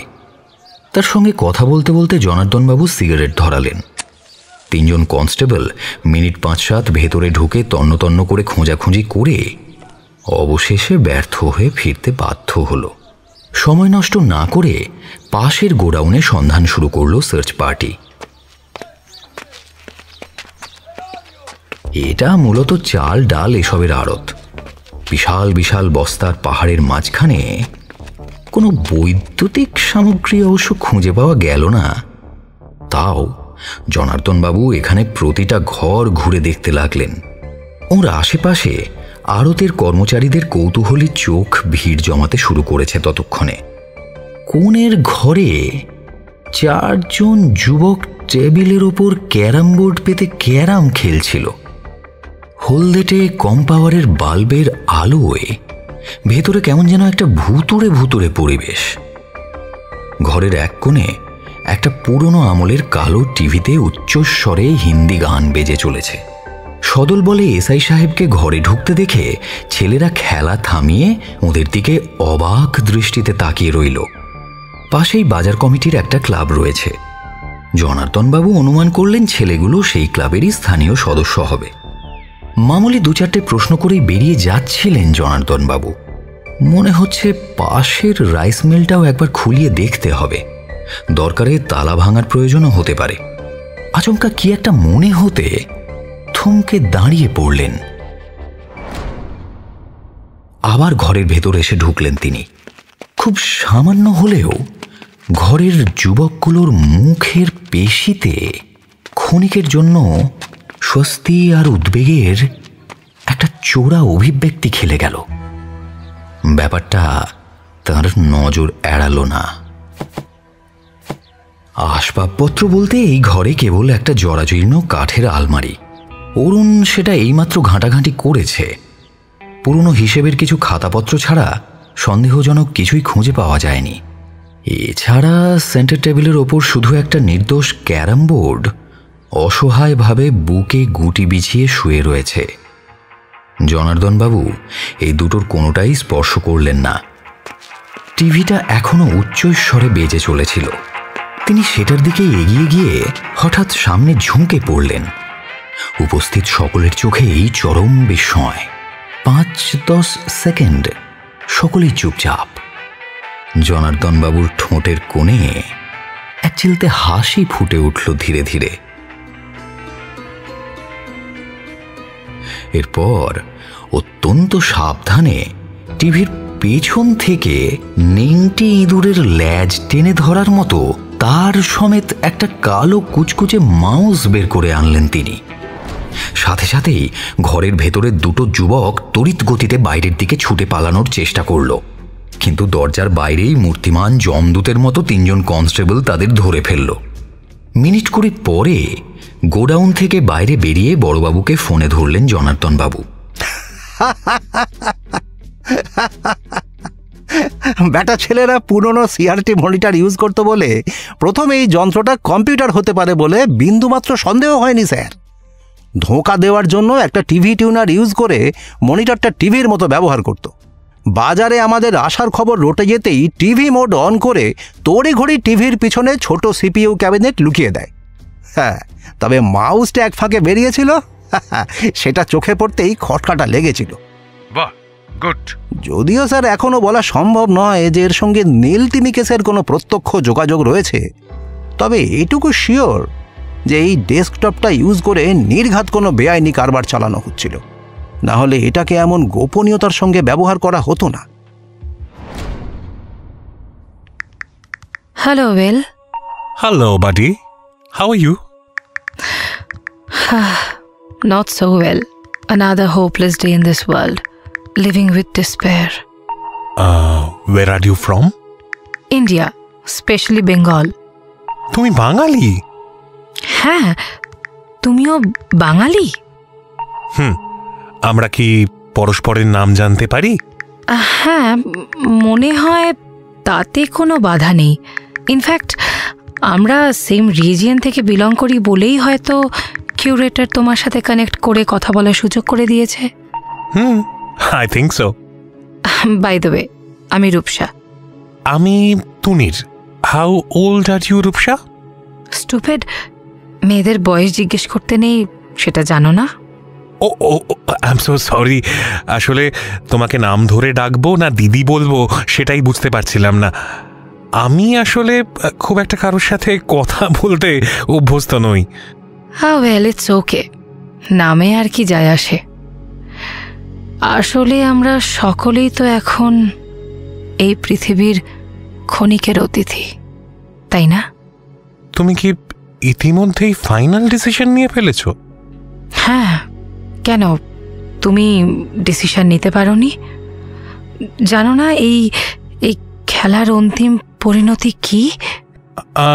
আমি তো এখনো পুরোপুরি ভেবে উঠতে পারিনি। আসলে মা চলে যাওয়ার পর থেকেই আমার সবকিছু কেমন যেন এলোমেলো হয়ে গিয়েছে। তোমাকে কয়েকটা পিকচার পাঠাচ্ছি, বরং একটু দেখো। Wow, great! এইগুলো তোমার আঁকা? ইয়েস, তবে এই ছবিগুলো আর নেই, শুধু কয়েকটা ডিজিটাল পিকচার হয়ে রয়ে গিয়েছে আমার কাছে। মানে কি হলো ছবিগুলোর? সব নষ্ট হয়ে গিয়েছে, নষ্ট করে দিয়েছে। সে কি? কে নষ্ট করলো? কে আবার? বলতেও লজ্জা হচ্ছে। মানুষটা আমার বাবা। উনি চান না আমি এই রং তুলির জগৎটা বেছে নিই, চান ওনার মতোই একটা আবেগহীন রোবটে পরিণত হই। তাই আমার স্বপ্নের দুনিয়ায় চিরকালের মতো তালা লাগিয়ে আমার ইচ্ছে আর স্বাধীনতা সব নিজের হাতে কুটি কুটি করে ছিঁড়ে ফেলেছেন। বছর 2 আগে মা চলে গিয়েছেন। উনি আজ বেঁচে থাকলে কিছুতেই আমাকে এই কষ্টের মধ্যে থাকতে দিতেন না। আগের ফোনটাও আর আমার কাছে নেই। মায়ের একটা পুরনো ফোন আজকাল লুকিয়ে লুকিয়ে ব্যবহার করি। So sorry about your mom. যাক, আমার কথা তো হলো, এবার তোমার কথা বলো। What's your story? আমার বিশেষ কিছু আর বলার নেই। মনে হচ্ছে তুমি আমার থেকে বেশ অনেকটাই ছোট, তাই বলতেও একটু সংকোচ হচ্ছে, এই আর কি। I was in love with someone, then all in vain. Is he no more? No, that bastard is still living with joy. কিন্তু আমার সব শেষ হয়ে গিয়েছে। So why don't you start a new chapter? জীবনের ইকুয়েশন অত সহজ নয় তনির। তুমি এখনই পুরোটা বুঝবে না। ও আমার সব কিছু শেষ করে দিয়েছে। আমি এখন শুধুই একটা বাসি ফুল। আস্তা কুঁড়েই আমার জায়গা। আমি ঠিক বুঝতে পারছি না তোমাকে কি বলা উচিত রূপসাদি। Nothing to say my boy, nothing to left. এই যন্ত্রণা আর বেশি দিন নেওয়া সম্ভব নয় আমার পক্ষে। Well, I have to go now. Okay, তুমি ঠিকই বলেছ রূপসাদি। জানো, even I have decided to no more living without my dreams. Goodbye, see you. Or see you never. Bye তনির।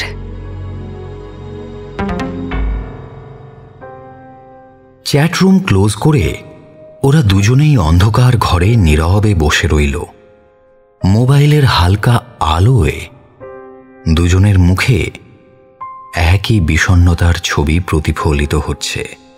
বেদনার উষ্ণ লবণাক্ত স্রোত ধীরে ধীরে দুই চোখের কোল ছাপিয়ে নীরবে নেমে এলো।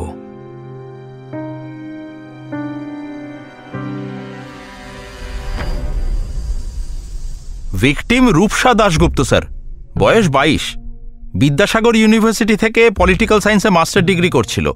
বাবা সরকারি কর্মচারী ছিলেন, কয়েক মাস হলো অবসর নিয়েছেন। মা গৃহশিক্ষিকা, বাড়িতেই কোচিং করে বাচ্চাদের পড়ান।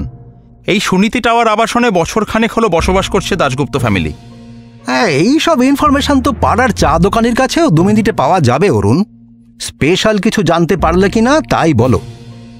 সাত সকালে টাউনে এক তরুণীর মৃত্যুর খবর পেয়ে ছুটে এসেছেন এসআই জনার্দন রক্ষিত। সুনীতি টাওয়ার আবাসন মূল শহরের একেবারে প্রান্ত দেশে বলা চলে। জনবসতি এদিকে অপেক্ষাকৃত কম। মেজবাবুর তিরিক্ষি মেজাজ সম্পর্কে যথেষ্ট ওয়াকিবহাল অরুণ। সামান্য হেসে উত্তর দিল, এবারে সেই প্রসঙ্গেই আসবো স্যার। শুরুতে 2-4টে সাধারণ কথা বলে নিলে পরের বিষয়গুলো বলতে সুবিধা হবে। আপনারা আসার আগে আমি এই মেয়েটা সম্পর্কে আশেপাশের ফ্ল্যাটগুলো থেকে কিছুটা খোঁজ খবর নিচ্ছিলাম। কলেজে রূপসা একটা লাভ রিলেশনে জড়িয়ে পড়েছিল। ছেলেটার নাম প্রতীক। বছরখানেক মাখো মাখো সম্পর্ক থাকার পর গত 1 বছর হলো সেটা আর নেই। মানে ওই ওদের ভাষায় ব্রেকআপ আর কি। তারপর থেকেই রূপসা নিজেকে ভীষণ গুটিয়ে নিয়েছিল। কলেজে নিয়মিত যাতায়াত করতো না, শরীর খারাপের অজুহাত দিয়ে লাস্ট সেমিস্টারের পরীক্ষাও দেয়নি। বাড়ির শাসনেও কোনো কাজ হচ্ছিল না। শুনলাম ওর বাবা মা নাকি রিসেন্টলি চেষ্টা করছিল তাড়াতাড়ি সম্বন্ধ করে মেয়েকে অন্য কোথাও বিয়ে দিয়ে দিতে, তাতে যদি মেয়ের বদনাম ছড়িয়ে পড়া বন্ধ করা যায়। তা সেই আশিক ছোকরা কি মেয়েটাকে প্রেগন্যান্ট করে পালিয়েছিল নাকি? না না স্যার, অত সিরিয়াস ম্যাটার নয়। যতদূর জেনেছি এই প্রতীক ছেলেটার স্বভাব চরিত্র মোটেও ভালো নয়। বড়লোক বাড়ির বখাটে ছেলে, পড়াশোনায় গাড্ডু হলেও সহজ সরল মেয়েদের ফাঁসানোর বিদ্যায় পারদর্শী। রূপসাকে ছেড়ে এখন অন্য একটা মেয়ের সাথে লটকে গেছে। তবে রূপসা মনে হয় ছেলেটাকে খুবই ভালোবাসত, হয়তো সেই দুঃখেই। বুঝেছি। ইতিমধ্যে ওরা সবাই রূপসাদের ফ্ল্যাটে এসে রুটিন মাফিক তদন্ত শুরু করে দিয়েছেন। আজ খুব ভোরে রূপসাকে ওর নিজের বেডরুমে রক্তাক্ত অবস্থায় বিছানায় পাওয়া যায়। বাম হাতের কবজিটা কাটা, শরীরে প্রাণের স্পন্দন খুবই ক্ষীণ ছিল। যত তাড়াতাড়ি সম্ভব হাসপাতালে ভর্তি করা হলেও অবস্থা এতটাই আশঙ্কাজনক যে চিকিৎসকেরা কেউ এখনো পর্যন্ত জীবন রক্ষার ভরসা দিতে পারেননি। স্টাডি টেবিল থেকে রূপসার মোবাইল ফোনটা তুলে নিয়ে পরীক্ষা করছিলেন জনার্দন বাবু।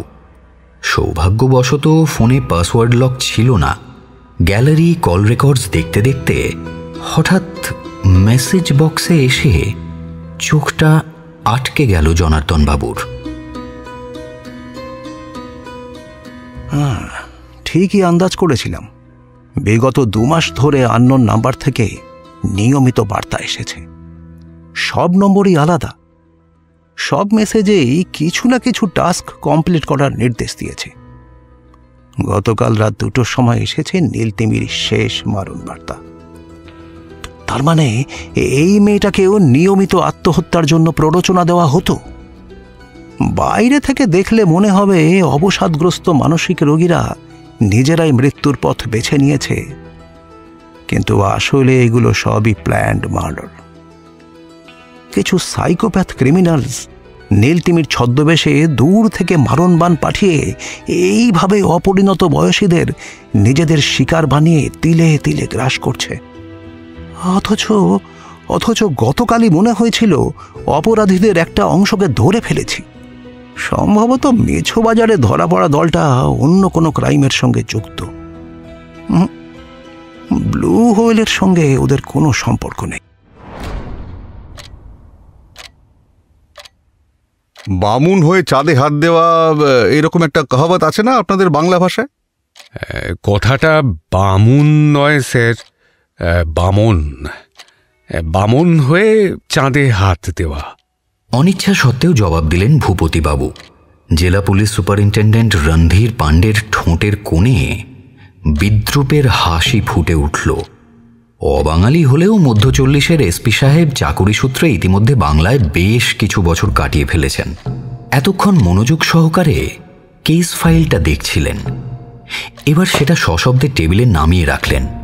সামনের 2 চেয়ারে বসা 2 অধস্তন অফিসারের দিকে কিছুক্ষণ তীক্ষ্ণ শীতল দৃষ্টিতে তাকিয়ে থেকে পুনরায় প্রশ্ন করলেন, তা আপনারা নিজেকে এর মধ্যে কোনটা বলে মনে করেন? কোনোটাই নয় স্যার। মাত্র 2 সপ্তাহের মধ্যে আপনাদের জুরিসডিকশনে 2খানা টিনেজার সুইসাইড অ্যাটেম্প করেছে। নিজেরাই রিপোর্ট লিখেছেন ঘটনার সঙ্গে আন্তর্জাতিক সাইবার ক্রাইমের একটা যোগাযোগ আছে। অথচ এখনও আপনারা অফিসিয়ালি কেসটা সাইবার ক্রাইম সেলে হ্যান্ড ওভার করছেন না। নিজেদের কি ভাবেন আপনারা? হ্যাঁ, জ্যাক অফ অল ট্রেডস, নিজেরাই সব ক্রাইম সলভ করার বাহাদুরি নেবেন? আমরা ইতিমধ্যেই কেসটা নিয়ে বেশ কিছুটা এগিয়েছি স্যার। ব্যাপারটা এখন আর শুধুমাত্র সাইবার দুনিয়ার মধ্যে সীমাবদ্ধ নেই। বেশ কিছু ইম্পর্ট্যান্ট লিডস হাতে এসেছে, যা থেকে এটা সুস্পষ্ট যে লোকাল ইনভলভমেন্ট ছাড়া সুনির্দিষ্ট প্যাটার্নে এই ক্রাইমগুলো ঘটানো সম্ভবপর ছিল না। তাছাড়া ইন্টারনেটের খুঁটিনাটি বিষয়ে একজন ইউনিভার্সিটি স্টুডেন্ট আমাদের বিশেষভাবে সাহায্য করছে। তাই আর একজন অ্যামেচার এথিক্যাল হ্যাকারের ভরসায় এরকম জটিল কেস সলভ করবেন? আপনার মতন একজন এক্সপিরিয়েন্স অফিসারের কাছ থেকে এরকম ডিসিশন আশা করিনি ভূপতিবাবু। বাই দ্য ওয়ে, মেছো বাজারের আড়ত থেকে যে গ্যাংটাকে আপনারা ধরেছিলেন, তাদের কাছ থেকে কিছু লিড পাওয়া যায়নি? ওটা একটা জালি পাসপোর্ট তৈরির গ্যাং ছিল স্যার। ওদেরও বেশ স্ট্রং ইন্টারন্যাশনাল কানেকশন রয়েছে। প্রতিবেশী দেশ থেকে আসা অনুপ্রবেশকারীদের ডুপ্লিকেট আইডি, পাসপোর্ট এইসব বানিয়ে দিয়ে বিভিন্ন দেশে পাঠানোর ব্যবস্থা করত। আমরা ইতিমধ্যে ফ্যাক্ট ভেরিফাই করে দেখেছি স্যার। তার মানে ব্লু ওয়েল এখনো আন্ডার ডিপ ব্লু সি, তাই তো? কেসটা যদি সত্যি প্রোগ্রেস করতো তাহলে আজ আমার কাছে 20 পাতার ফাইল সাবমিট করার পরিবর্তে আসল কালপ্রিটদের এনে হাজির করতেন। উইথ ইওর পারমিশন স্যার, আমি কি কিছু বলতে পারি? মানে যেমনটা বড়বাবু আপনাকে বলছিলেন স্যার, ব্লু হোয়েলের লাস্ট 2 জন ভিকটিমের পাস্ট লাইফ নিয়ে ঘাঁটাঘাঁটি করে আমরা বেশ কিছু গুরুত্বপূর্ণ লিডস পেয়েছি স্যার। রূপসা আর তুনির এই 2টি ছেলে মেয়েই কিন্তু মেন্টাল ডিপ্রেশনের শিকার ছিল। কালপ্রিট যে বা যারাই হোক না কেন, সামহাউ তারা কিন্তু কোনোভাবে এইসব ভিকটিমদের ব্যক্তিগত জীবনের খুঁটিনাটি সম্পর্কে বেশ ভালো রকম খোঁজ খবর রেখেছে স্যার। আমরা শিওর যে কোনো সাইকোপ্যাথ অর্গানাইজেশন বেছে বেছে মানসিকভাবে দুর্বল মানুষদের টার্গেট করেছে, কারণ এই ক্ষেত্রে আর্থিক দুর্নীতির কোনো প্রত্যক্ষ প্রমাণ কিন্তু আমরা পাইনি স্যার, যেমনটা আজকাল বেড়ে চলা সাইবার ফ্রড কেসগুলোর ক্ষেত্রে সচরাচর দেখতে পাওয়া যায়।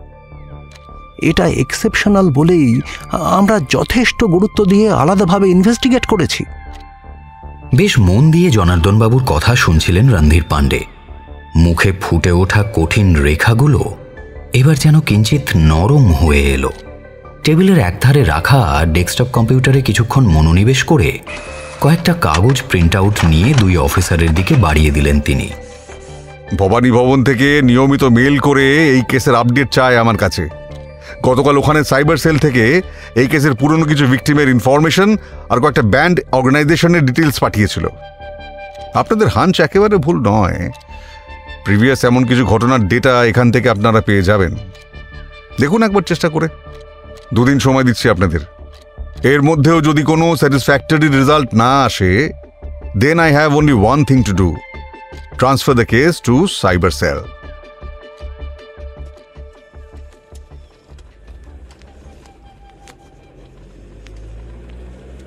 গাড়িতে ফিরতে ফিরতে কেউই কোনো কথা বললেন না। স্বাভাবিক কারণেই দুজনের মেজাজ বেশ খিঁচড়ে ছিল।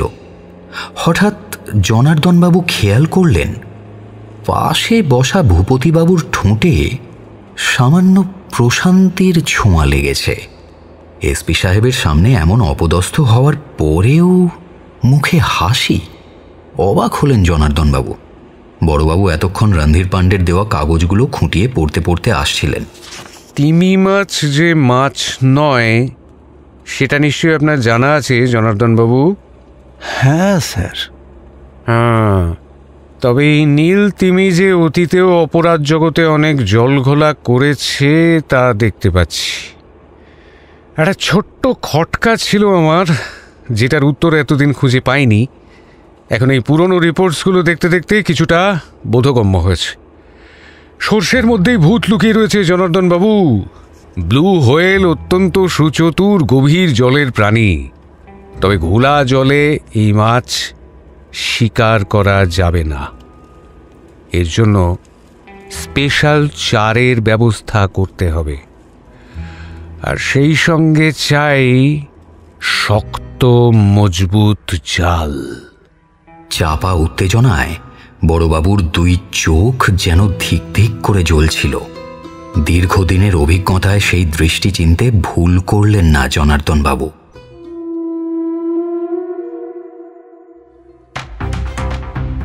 শহরে নীল তিমির করাল গ্রাসের নতুন শিকার। ব্লু হোয়েল চ্যালেঞ্জ গেমে অংশগ্রহণকারী 22 বছরের এক তরুণীর অকাল মৃত্যু। গতকাল রূপসা দাশগুপ্তকে তার নিজের ফ্ল্যাটে অত্যন্ত আশঙ্কাজনক অবস্থায় উদ্ধার করা হয়েছিল। ধারালো ছুরি দিয়ে সে নিজের কবজি কেটে আত্মহত্যার চেষ্টা করেছিল। পুলিশ সূত্রে জানানো হয়েছে আজ ঘণ্টাখানেক আগে রূপসার মৃত্যু হয়েছে। পুলিশ শতপ্রণোদিত অস্বাভাবিক কেসের মামলা রুজু করে ডেড বডি পোস্টমর্টেমের জন্য পাঠানোর ব্যবস্থা করেছে। এখন অবধি কে বা কারা এই নীল তিমির সংগঠনের সঙ্গে যুক্ত রয়েছে সেই ব্যাপারে স্থানীয় পুলিশ প্রশাসন সম্পূর্ণ অন্ধকারে। এলাকার মানুষজন অবিলম্বে এই ঘটনার উচ্চ পর্যায়ের তদন্তের দাবি করতে শুরু করেছেন।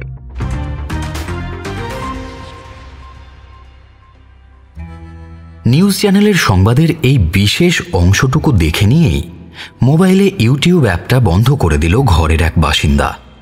মাঝারি আয়তনের এই ঘরটার ভেতরে আসবাবপত্র বলতে কেবল একটা কাঠের টেবিল আর চেয়ার।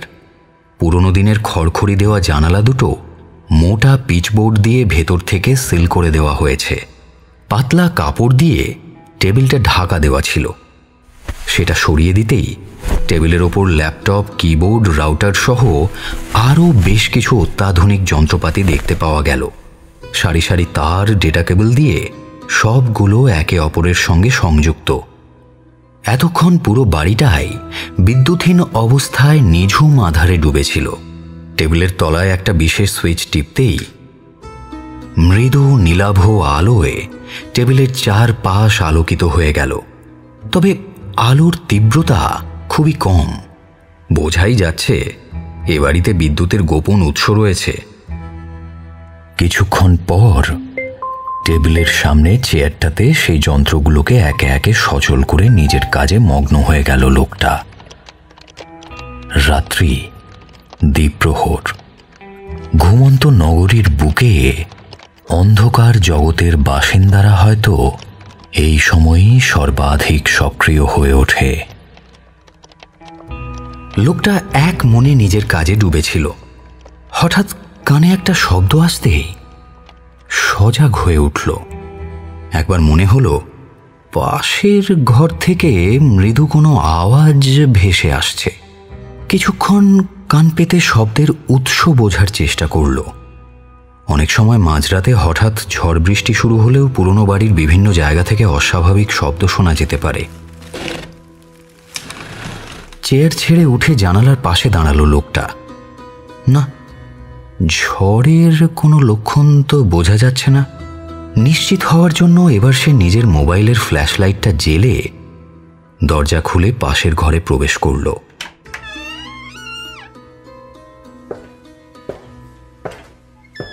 এই ঘরের দেওয়ালে সেই ভয়াল দর্শন দানবের ছবি, মেঝেতে ইনভার্টেড পেন্টাগ্রাম।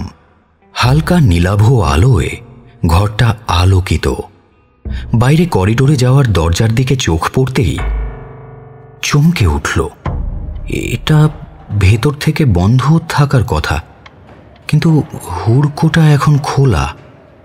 বাতাসে দুই পাল্লা মৃদু মৃদু কাঁপছে। তবে কি প্রার্থনা সভার পর কোনোভাবে এই দরজা লাগানো হয়নি? এ তো অমার্জনীয় ভুল। অত্যন্ত সজাগ দৃষ্টিতে চারপাশে আলো ফেলে সাবধানী পদক্ষেপে লোকটা ধীরে ধীরে খোলা দরজার দিকে এগিয়ে গেল। কিন্তু কয়েক পা এগোতেই হঠাৎ কোনো এক অজ্ঞাত উৎস থেকে গলগল করে এক রাশ সাদা ধোঁয়া ঘরের মধ্যে ঢুকে পড়ল, সঙ্গে তীব্র ঝাঁঝালো গন্ধ। দরজার কাছে পৌঁছানোর আগেই প্রবল বেগে কাশতে কাশতে দেওয়াল ধরে দাঁড়িয়ে পড়ল লোকটা।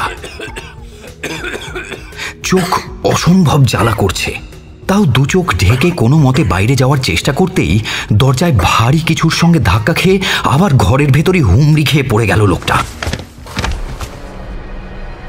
খানিক বাদে মনে হলো ধোঁয়ার তীব্রতা অনেকখানি কমে এসেছে। নিজেকে একটু সামলে নিয়ে লোকটা দ্রুত পাশের ঘরে চলে যাওয়ার চেষ্টা করলো, কিন্তু হঠাৎ বাইরের দরজার দিকে চোখ পড়তেই সে একেবারে স্থির হয়ে গেল। পাল্লা দুটো কখন যেন সম্পূর্ণ উন্মুক্ত হয়ে গিয়েছে ইতিমধ্যে। সেখানে খোলা চুলে এক তরুণী নিঃসাড়ে দাঁড়িয়ে রয়েছে দরজার ওপারে। অপরিসীম ভয়ে লোকটা কুঁকড়ে গেল। কে তুমি? ছায়ামূর্তি, কিন্তু নির্বাক, নিশ্চল। নীলাভ আলোয় শুধু তার দু চোখে জ্বলতে থাকা ক্রোধ আর ঘৃণার আগুন দেখতে পেল সে। লোকটা নিজের চোখকেই যেন বিশ্বাস করতে পারছিল না। দুহাতে নিজের চোখ ডলে আর একবার ভালো করে তাকাতেই বুকের রক্ত হিম হয়ে গেল তার। খানিক আগে এই মেয়েটারই মৃত্যু সংবাদ পেয়েছে সে। এই যে সেই ব্যাপারে কোনো সন্দেহ নেই। ওই তো ওর বাম হাতের কবজিতে এখনো ব্যান্ডেজ বাঁধা, সেখান থেকে চুইয়ে চুইয়ে রক্তের ধারা নেমে আসছে। হঠাৎ তীর করে কেঁপে উঠল সেই নারী মূর্তির দুই ঠোঁট। সেই সঙ্গে মন্ত্রোচ্চারণের মতো গুরুগম্ভীর ধ্বনি ঘরের প্রতিটা দেওয়ালে প্রতিধ্বনিত হতে লাগলো। প্রথমে যন্ত্রণা, তারপর নৈঃশব্দ, তারপর শুধুই শান্তি। প্রথমে যন্ত্রণা, তারপর নৈঃশব্দ, তারপর শুধুই শান্তি। প্রথমে যন্ত্রণা, তারপর নৈঃশব্দ, তারপর শুধুই শান্তি। প্রথমে যন্ত্রণা, তারপর নৈঃশব্দ, তারপর শুধুই শান্তি। প্রবল আতঙ্কে পেছোতে পেছোতে লোকটা হঠাৎ খেয়াল করল দেওয়ালে ওর পিঠ ঠেকে গিয়েছে। মাথার ঠিক ওপরেই বিভৎস দানবের তৈলচিত্র অট্টহাস্য করছে। চৌকাঠ পেরিয়ে মেয়েটা ইতিমধ্যে ঘরে প্রবেশ করেছে। ওর দুই চোখে তীব্র আক্রোশ।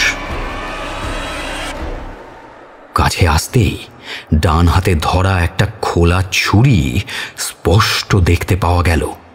তার থেকে ফোঁটা ফোঁটা রক্ত ঝরে পড়ছে মেঝেতে। হঠাৎ লোকটার বুক লক্ষ্য করে ওই চকচকে ধারালো ফলা ওপরের দিকে উঠে এলো।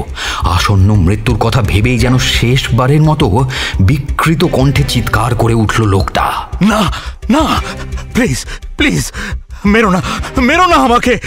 মহান সেটানের দিব্যি, তোমরা তো সবাই মরতেই চেয়েছিলে, তাই না? আমি তো শুধু তোমাদের সেই কাজে সাহায্য করেছি, তাই না? আমার দোষ কোথায় বলো? আমি তো... কথা শেষ হওয়ার আগেই ছুরির ফলা সজোরে নেমে এলো ওর বুক লক্ষ্য করে। ঘরের নীলাভ ম্লান আলোটাও হঠাৎ দপ করে নিভে গেল। লোকটা একটা বিকট আর্তনাদ করে মেঝেতে লুটিয়ে পড়ল। ও জনার্দন বাবু, মেইন সুইচটা অন করে দিন এবার। কিছুক্ষণ পর ভারী বুটের আওয়াজ তুলে বাইরে করিডোর থেকে একসাথে অনেকগুলো মানুষ প্রবেশ করলেন ঘরের মধ্যে।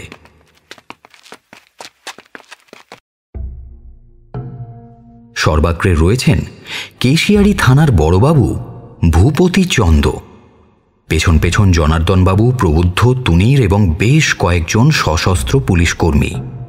বড়বাবু প্রথমেই দেওয়ালের কাছে মেঝেতে পড়ে থাকা লোকটার নাড়ি পরীক্ষা করে দেখলেন। না, বিশেষ কিছু হয়নি, শুধু ভয়ে অজ্ঞান হয়ে গিয়েছে। ওর বুক পকেট থেকে একটা ছোট নোট বই ছিটকে পড়েছিল মেঝেতে। সেটা তুলে টেবিল ল্যাম্পের আলোয় পাতা উল্টে দেখতে দেখতে ভূপতিবাবু প্রশ্ন করলেন, তুমি ঠিক আছো তো রূপসা? হ্যাঁ হ্যাঁ হ্যাঁ হ্যাঁ। এই অসুস্থ শরীরেও যে তুমি আমাদের এইভাবে হেল্প করলে, তার জন্য আমরা সবাই তোমার কাছে কৃতজ্ঞ থাকব। প্রবুদ্ধ, তুমি কনফিউশনটা রেকর্ড করে নিয়েছো তো? হ্যাঁ স্যার, সে আর বলতে। এ দেখুন না স্যার, ঘরের একটা কোনায় মাইক্রোফোন লুকিয়ে রেখেছিলাম, চেক করে দেখলাম তো সব অডিও ঠিক আছে। হ্যাঁ, এই সব নাটকের কি খুব দরকার ছিল স্যার?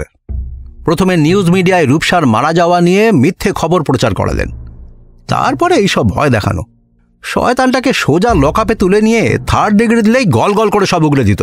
হ্যাঁ, স্বীকারোক্তিটা খুবই দরকার ছিল জনার্দন বাবু। দেখলেন তো, ওর কম্পিউটার ঘেঁটেও আমরা বিশেষ কিছু তথ্য বের করতে পারিনি। নীল তিমির মারণ খেলায় এরাই আসল গভীর জলের মাছ, তাই একটু ঘুর পথের দরকার ছিল। যে লোকটা শয়তানের উপাসক, তার অন্ধ বিশ্বাসই এক্ষেত্রে ওকে ভয় দেখানোর কাজে ব্যবহার করা হয়েছে। আর লোকটার এই গুপ্ত ঠিকানার হদিশ পাওয়ার ক্রেডিট অবশ্যই প্রবুদ্ধর। বলো প্রবুদ্ধ। হ্যাঁ স্যার, তুনির যে প্রোফাইলটা থেকে ব্লু হোয়েলের অ্যাডমিনের সঙ্গে যোগাযোগ রাখত, কিছুদিন ডিঅ্যাক্টিভেট থাকার পর ও অন্য একটা ফোন থেকে সেই অ্যাকাউন্টটা আবার অ্যাক্টিভেট করে। ডার্ক ওয়েবের একটা বিশেষ সাইট দিয়ে এই সাইবার গেমের প্রতিযোগীদের কন্ট্রোল করত ওদের প্রভু অ্যাডমিন। গেমের একটা বিশেষ লেভেলে এসে খেলোয়াড়দের পরস্পরের সঙ্গে কথা বলার জন্য যোগাযোগ করিয়ে দেয়। এরা পরস্পরকে হোয়েল নামে সম্বোধন করে, আর এটা পৃথিবীর যে কোনো 2 প্রান্তের সদস্য হতে পারে। অবশ্য তারা যাতে নিজেদের মধ্যে সহজে মত বিনিময় করতে পারে, সেই বিষয়টাও অ্যাডমিনরা মাথায় রাখে। রূপসার ফোন ঘেঁটে ওর সাথে তুনিরের কথাবার্তার চ্যাট হিস্ট্রি খুঁজে পাই। তারপর চেক করে দেখা যায় 2 ক্ষেত্রেই সেই একই অ্যাডমিন আসল নাটের গুরু। এর পরের খেলাটা ছিল অত্যন্ত বুদ্ধির আর প্রযুক্তির। অনেক খোঁজাখুঁজির পর আমরা এই হাইড আউটের লোকেশনটা ট্র্যাক করতে পারি। লোকটা অবশ্য আমাদের অনেকেরই পরিচিত। দাড়ি গোঁফটা যে ফলস সেটা তো বোঝাই যাচ্ছে, তবে যতই ধরা চুড়ো পরে নিজেকে আড়াল করার চেষ্টা করুক না কেন, আমাদের চোখকে ফাঁকি দেওয়া এত সহজ নয়। এই বলে ভূপতিবাবু হ্যাঁচকা টানে অজ্ঞান লোকটার নকল দাড়িগোফ উপড়ে নিতেই সবাই চমকে উঠল। আরে, এ তো ফাদার মোহন! বেটা ছেলে ধর্মের জোব্বা গায়ে দিয়ে বাচ্চা বাচ্চা ছেলে মেয়েদের মাথা চিবিয়ে খাচ্ছিল একদিন। এইবারে নীলতিমি জালে পড়েছে। এই লোকটাকে তুলে নিচে ভ্যানে গিয়ে ঢোকাও তো। জনার্দন বাবুর আদেশে কয়েকজন কনস্টেবল ধরাধরি করে ফাদার মোহনকে নিচে নামিয়ে নিয়ে গেল। আপাতত পুরো বাড়িটা সিল করে চারপাশে কয়েকজন সশস্ত্র পুলিশ পাহারায় বসিয়ে দেওয়া হয়েছে। তোমাদের মতো ইয়াং ব্রেভ জেনারেশন কিভাবে যে এইসব সাইকোপ্যাথদের জালে জড়িয়ে পড়েছিল সেটাই আশ্চর্যের। যাই হোক, all well that ends well. Tunir, Rupsa, Prabuddha, তোমাদের সকলের প্রচেষ্টাতেই এই কুখ্যাত অপরাধীকে ধরা সম্ভবপর হল।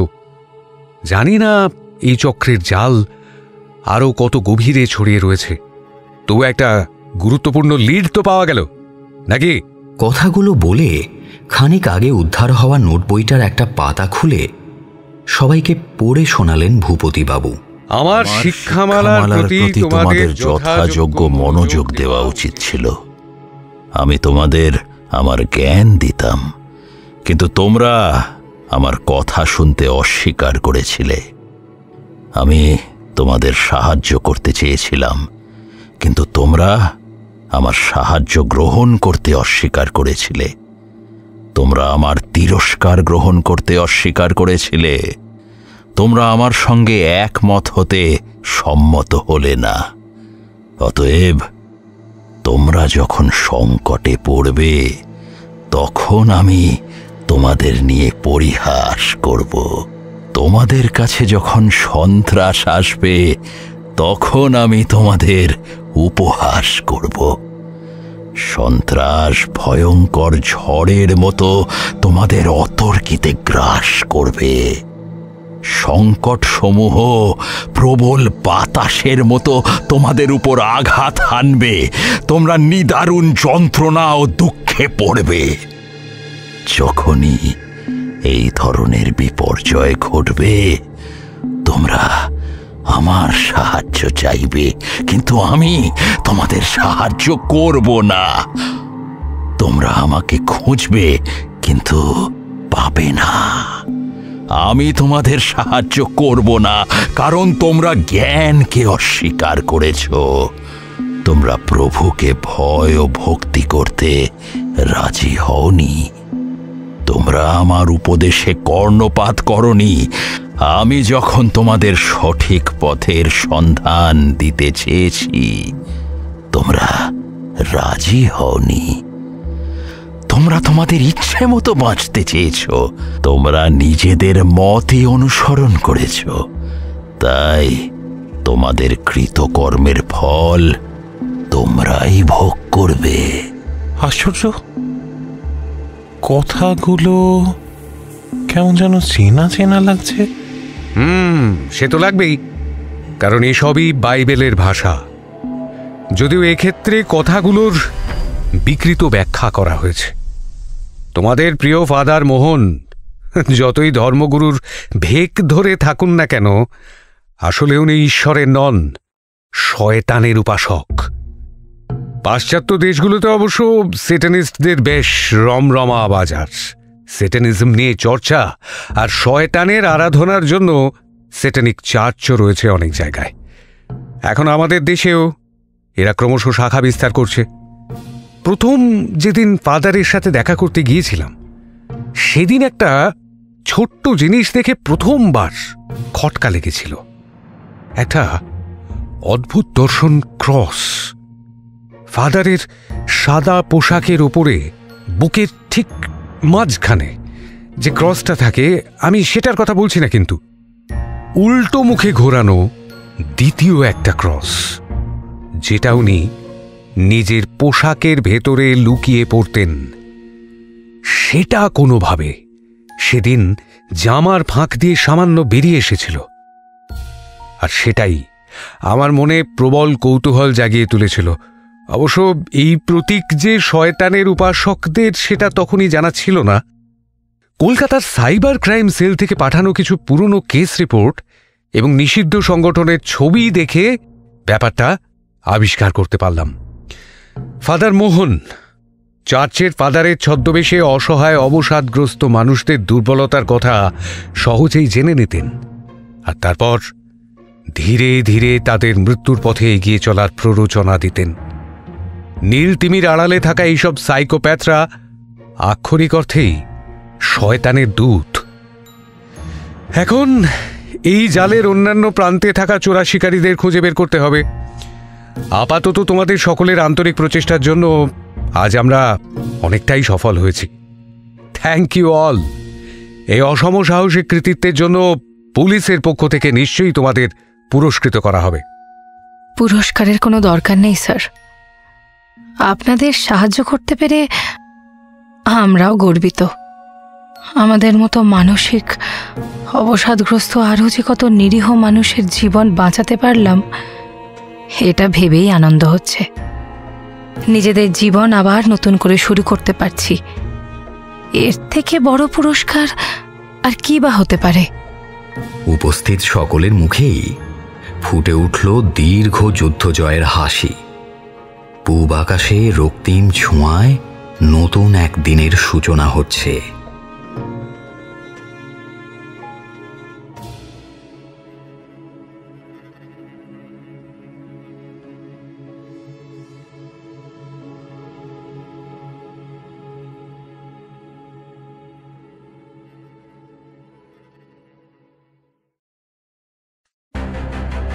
এতক্ষণ আপনি শুনছিলেন সাম্য মণ্ডলের কাহিনী নীল তিমির গ্রাস, only on radio Milan audio story.